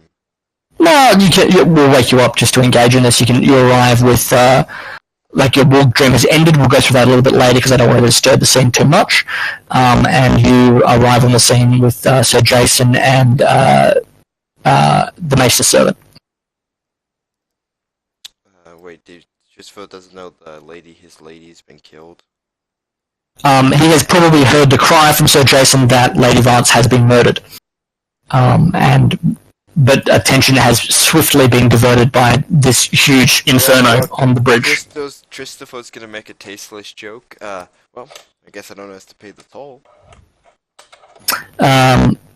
Okay, Does he want to take? Is that his action, or would he like to take another action? No, Tristan. I'll accept it. Christopher's gonna go help out with the bucket line. Yep. He'll add half of this athletics, so he'll essentially help with the bucket line. That's good.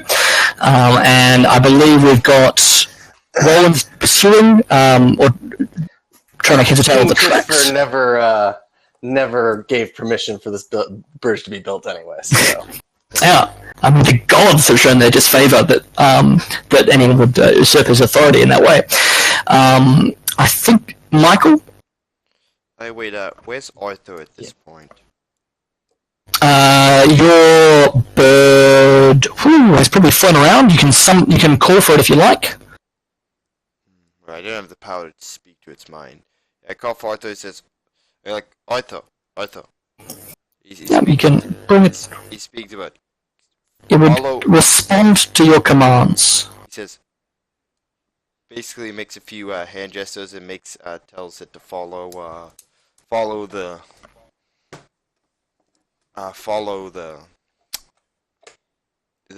guys who ran off. Okay, that's going to be a challenging thing for it to do on its own, but it does fly off.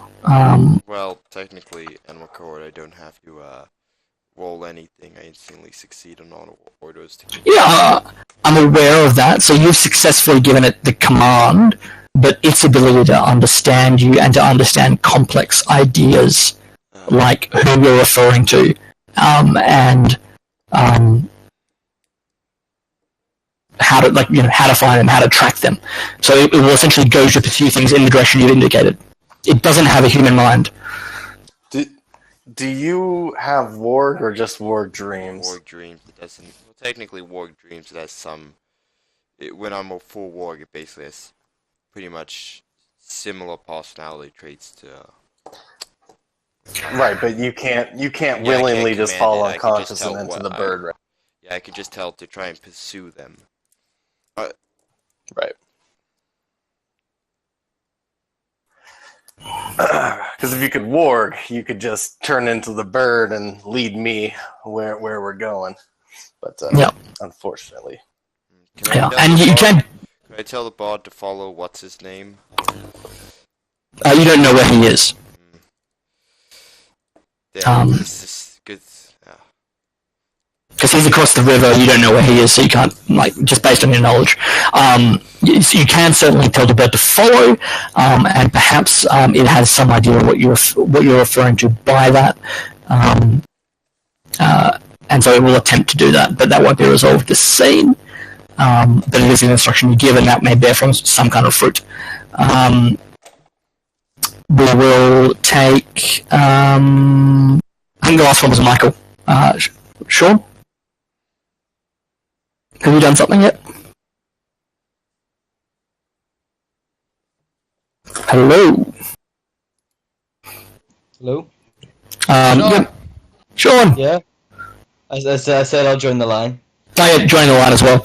Okay, so we have, once Rika returns with shovels and his advice, I'll take a convince roll from you to convince Edgar to shovel earth instead of water, which is convinced to kind of persuade.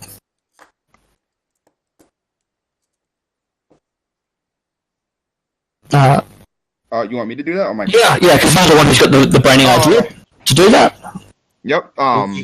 Would this be a bargain check? No, because you're not offering anything. It's a convince check. You've got a great idea. I'm offering him a shovel. Yeah. 17. Yeah, that's going to be a success. And so, knowing that you're a man of learning and that he agrees to do this, and so soon enough the bucket line is replaced by continues, but is supported by a group of men shoveling earth into buckets which are being thrown, and this does a much better job of smothering the flames than water does. And while the fire continues to burn for most of the night, you do manage to keep it away from the palisade and assist the 30 to 40 or so small folk in saving that.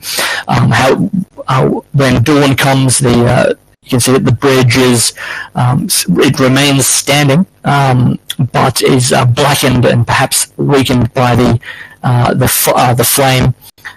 The Charlton palisade and sort of the internal estate. There's a few stone buildings there. Remains largely unscathed, leading you to take stock of what has occurred. So Jason, probably, where I think the most sensible place for this to happen would be in the tap room. Edgar Charlton is absent. He is still essentially tending to his own folk. But Sir Jason gathers all of you together to work out what the heck should happen now. Does anyone would like to speak on this? What the hell happened here? That's a good question, says Sir Jason. I said we have a dead lady on our hands, a missing maester, the knight is missing, and somebody was following the maester from behind. Yeah. Presumably chasing after someone. Yeah. One thing I'll say quickly as well, because I realise we are in fact missing a PC.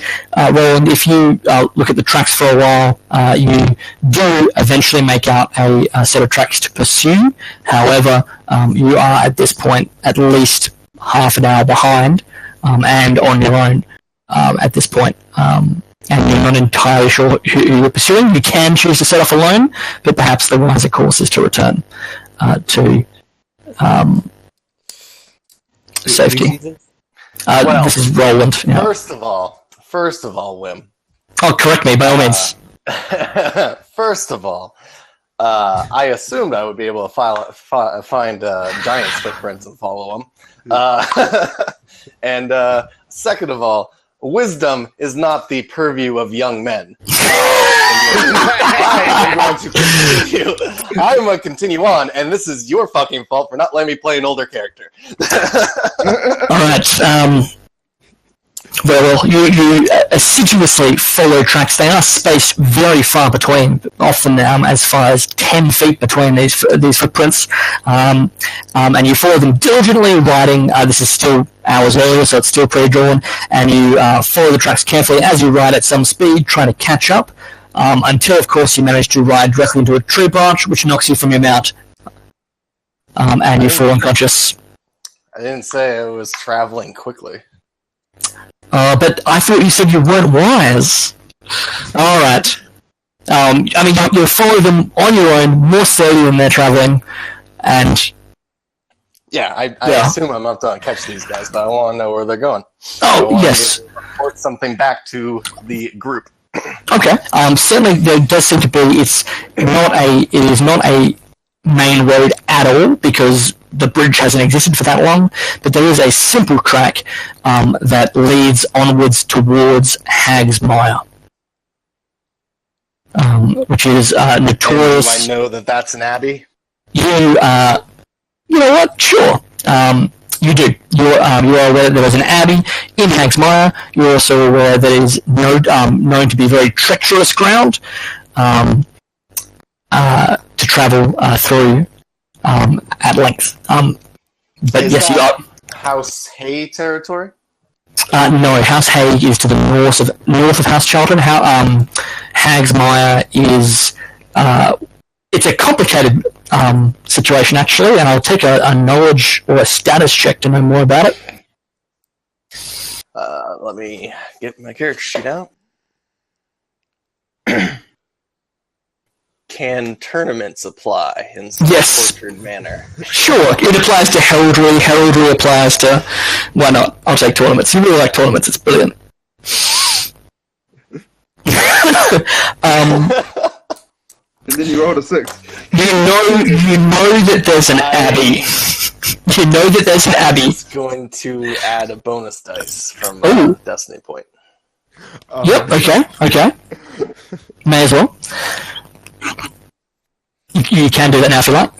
But you know that there's an abbey, so far as what you know. Ooh, boom, alright.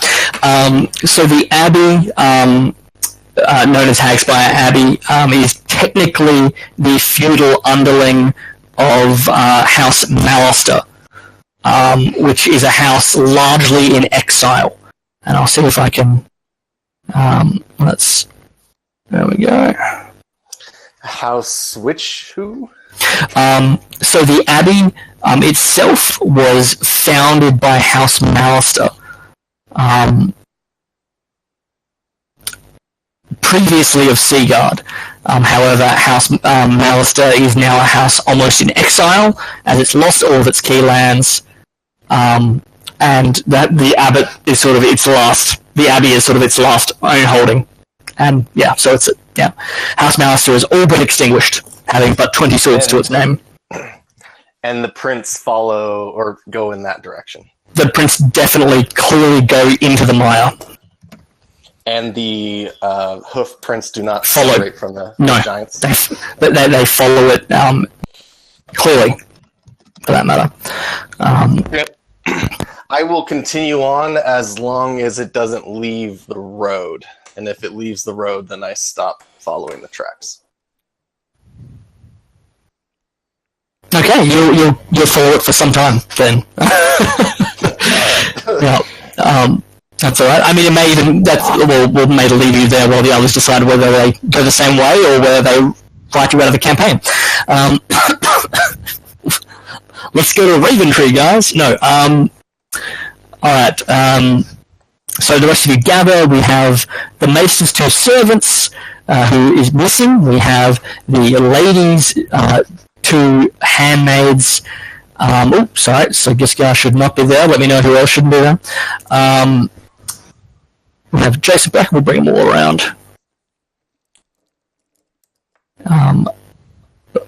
Young Lady Aaron is weeping inconsolably, whereas Shallon Templeton is a little more stoic. Lena, no, Big Tom's not there. Lena and Lana are looking are both a bit haggard and are tidying up as there appears to be some manner of damage, perhaps caused by the running of many feet through the inn. Tables have been overturned. The bar seems to have been a bit damaged as well. And John Manticore is doing an inventory of the stores, as some things appear to be missing. Jason says, well, this is an absolute mess. He turns... who else he had here who works? Michael, what did you see? What has occurred? Where were you? I was out for a walk, sir. I couldn't sleep tonight, unfortunately. And I'm sorry I wasn't here. I will make it up to you somehow. No, I doubt there's much that could be done in any case. Still, we must... it seems that our recently made plans are all for naught. With Lady Vance's death, it's a true tragedy. And he sort of stands protectively over her two young handmaids. Other PCs... Jason seems to be at a bit of a loss, showing little initiative of his own. He seems slightly overwhelmed by the circumstances. He is also on close attention, nursing what appears to be the mother of all hangovers, as he has had more to drink than any of you. So I'm gonna walk up to Sir Jason. Yep. And I say, Sir Jason, if you don't mind me intruding just a bit. Because of the Maester's absence, he had plans for us, but he didn't go into detail on what he needed. Hopefully the conversation that you guys were having upstairs can shed a little light on what he was planning for us to do in our future. As far as the lady, my condolences for her passing, and I hope we find who's behind this, and I hope they suffer greatly. As far as the lady, the handmaidens that are here, as well as young Tristan, I said, I do not mind if you want me to look over and watch over them during this time of great dire need. Obviously, I know as a knight such as yourself, you have other more pressing matters to do. If anyone is going to be looking over them, it's going to be me. I'm older than you, so... Jason nods a little absent-mindedly, agreeing with what you're saying. So you speak well, but when you speak of the young handmaids, he glances sharply at them and says, "No. Why, indeed, the Lady Vance charged me with their protection before her passing, so I have no more important business than that. My understanding is that yes, but you speak well, Rika. Well, indeed, you have a close sense of duty about you, young man. But the ladies are destined for Wendish Town, I understand. The Lady Vance has begun to negotiate betrothals for both of them with nobles of or near that place, and so they shall fulfill their duties in that regard, and I shall see them to it. I thank you for your offer of assistance. Perhaps we can find what makes he seemed a good man. I believe he was involved in doing perhaps some manner of research or assistance to the Lady Vance in arranging for her handmaids to be married. I understand she was quite close. That they shared an affinity, that they had conversed by letters. So she, as I understand it, trusted the man, and I would know more if he yet lives. Of course. We will. So we must travel to Wendish Town. It seems to be our only option open to us. And he loses his train of thought again, looking for more input. Lost perhaps at how to do that. Yes. I say, very well. I did not mean to overstep in any way, shape, and form. Just looking out for everyone's interests. Obviously, these are times of dire need. I would actually plead that you take me and as well as my compatriot here with you on these journeys until we can find our maester. We have no ties whatsoever to these particular lands. We were traveling with our maester, who is now missing. And you guys seem like you're still heading to the same location, so I'm hoping that maybe the maester will stop by over there and we can find him somewhere along the way. So Jason, I'm asking so I can accompany him. Yeah, and so Jason will go on and say, yes, indeed, extra men on the road, extra swords are always a good thing to have in these dangerous times, and so it will be the more the merrier. Although perhaps at least in this case there was little cause for merriment. And with that, does anyone else have anything to add? Otherwise, I'm happy to move forward. Before we leave, I stop by the barkeep. Yep. And I say, trying times that have happened and the things that are going on. Obviously, this will affect your business and like the plans that obviously you may have had to improve said business. I went through last night before I went to bed and wrote up nice different diagrams and drafts of what I think could be pretty helpful. No charge. Obviously, in the light of recent events, you're probably going to suffer great losses from like customers due to the bridge. So just take this as a thank you for letting us stay here. As I grab his hand and shake it. Yeah, he looks a little overwhelmed, but shakes it in turn and says, and speaking of losses, some darn fool stolen all my whiskey, he shouts, pointing at the empty racks where his once fine whiskey had been stored, amidst all the confusion. And although I appear not to have properly saved his token, for which I am deeply angry, we see, on that note, Edgar Charlton, the young heir, walks in to the inn. He thanks you all, particularly Jason, who seems to be the ranking. He's the man of rank, and apparently now you all work for him. And he says, "So, Jason, I must thank you and your servants for their assistance. You have helped to save the bridge." In front of him. What happened in your land? This is on your head, Christopher. Well, Christopher's your name. I'm Edgar. But Edgar. Do you just finish things by saying your own name? No. Well, I understand that there's been a murder, young sir, and I assure you that we will see the matter investigated and justice done.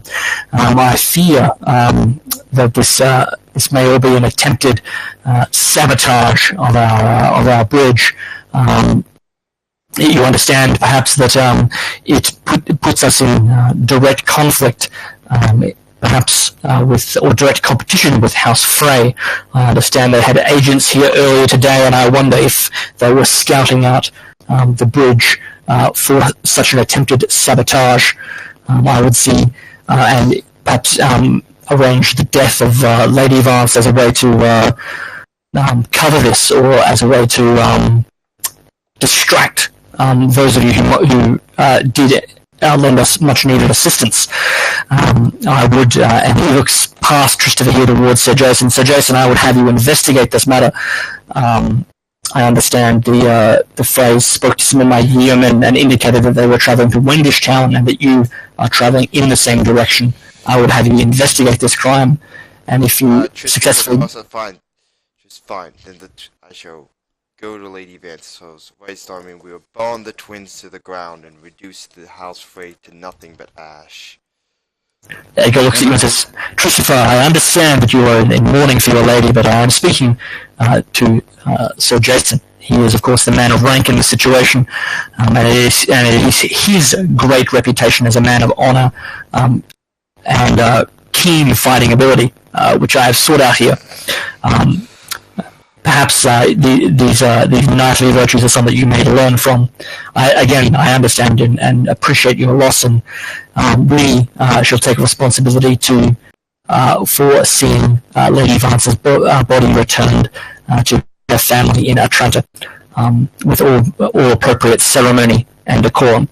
But I would happily pay in silver for Sir Jason to confirm House Frey's involvement in this crime, as it would soothe my father and alert others to the treachery of House Frey. I raise my hand to chime in to Edgar real quick. Yep. I say, my lord, I don't mean to interrupt. I know trying times currently. I noticed that when I was chasing after the maester who was chasing after the assailant, that somehow managed to destroy the tavern. I just finished speaking to the barkeep, and he said that a lot of his alcohol, or almost all of it, was it all of it? As I look over to the barkeep, a huge store of whiskey. A huge store of whiskey was missing. Obviously, that's not here nor there for like the realm of like your lordship, but I remember almost precisely huge explosions happening on the bridge, and those explosions could have been from the Balfire. So the missing alcohol could be linked to the same assailants. Oh, indeed. It could, perhaps it was used...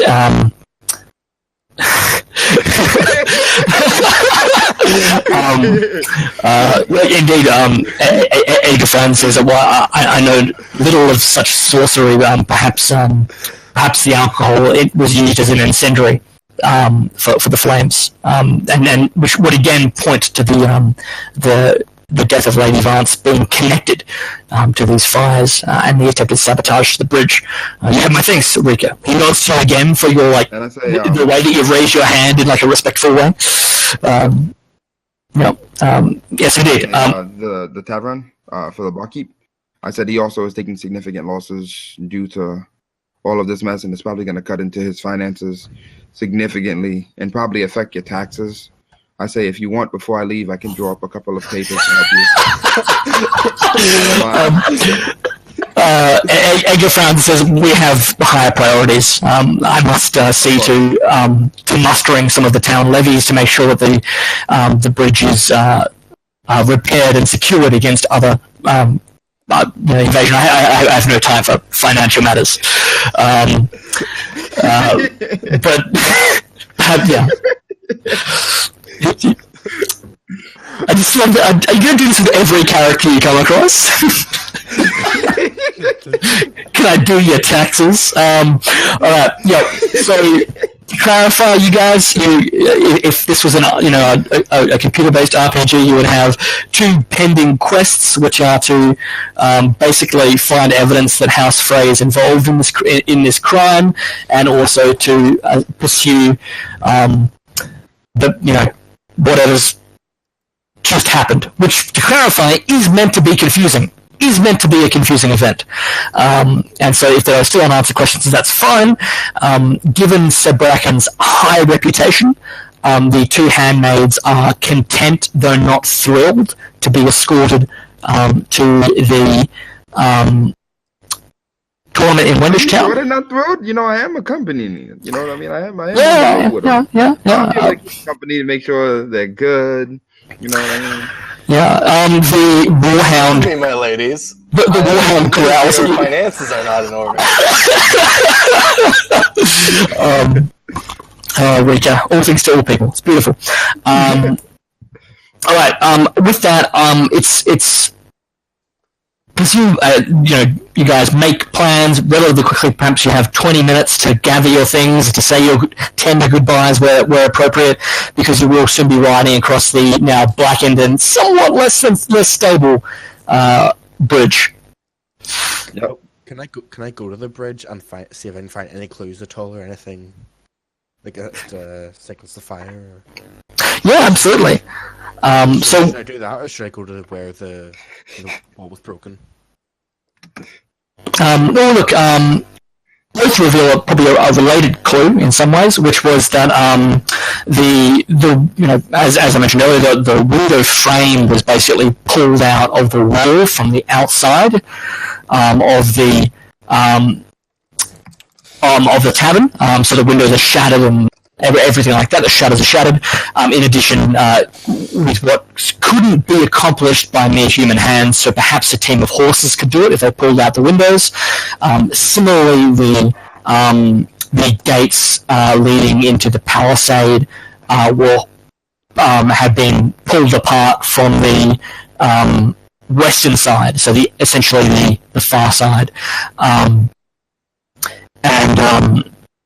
Again, and the only guard who was watchman who was on duty that late at night was also the man whose arm burned alive and then expired as Rika rode past him. So there is no one on duty. Night. Nobody found any evidence of the night? No, so this guy was missing. I guarantee you that night did that shit, bro. That motherfucker. I didn't trust him when he was standing by that door looking at the women. Yeah, I knew it. Yeah, I mean, like none of you have he was a pretty silent, quiet individual. But I noticed him. Yeah, he wore Lady Vance's colours, and he did travel with the handmaids. Yeah, that's fine. Like you're entitled not to trust him. There's reasons not to trust him. He never took off his helmet. What type of man took off his helmet? Yeah, exactly right. All good theories. That's probably the last scene for today. One thing I'll need to get in contact with Brett about, probably during the week, just about the content of your animal dream, because that is going to be important. Because you did have an eagle flying around while all the shit was going down, so you certainly saw something. But nothing that impacted. I'm not. What have I missed? You in the chat?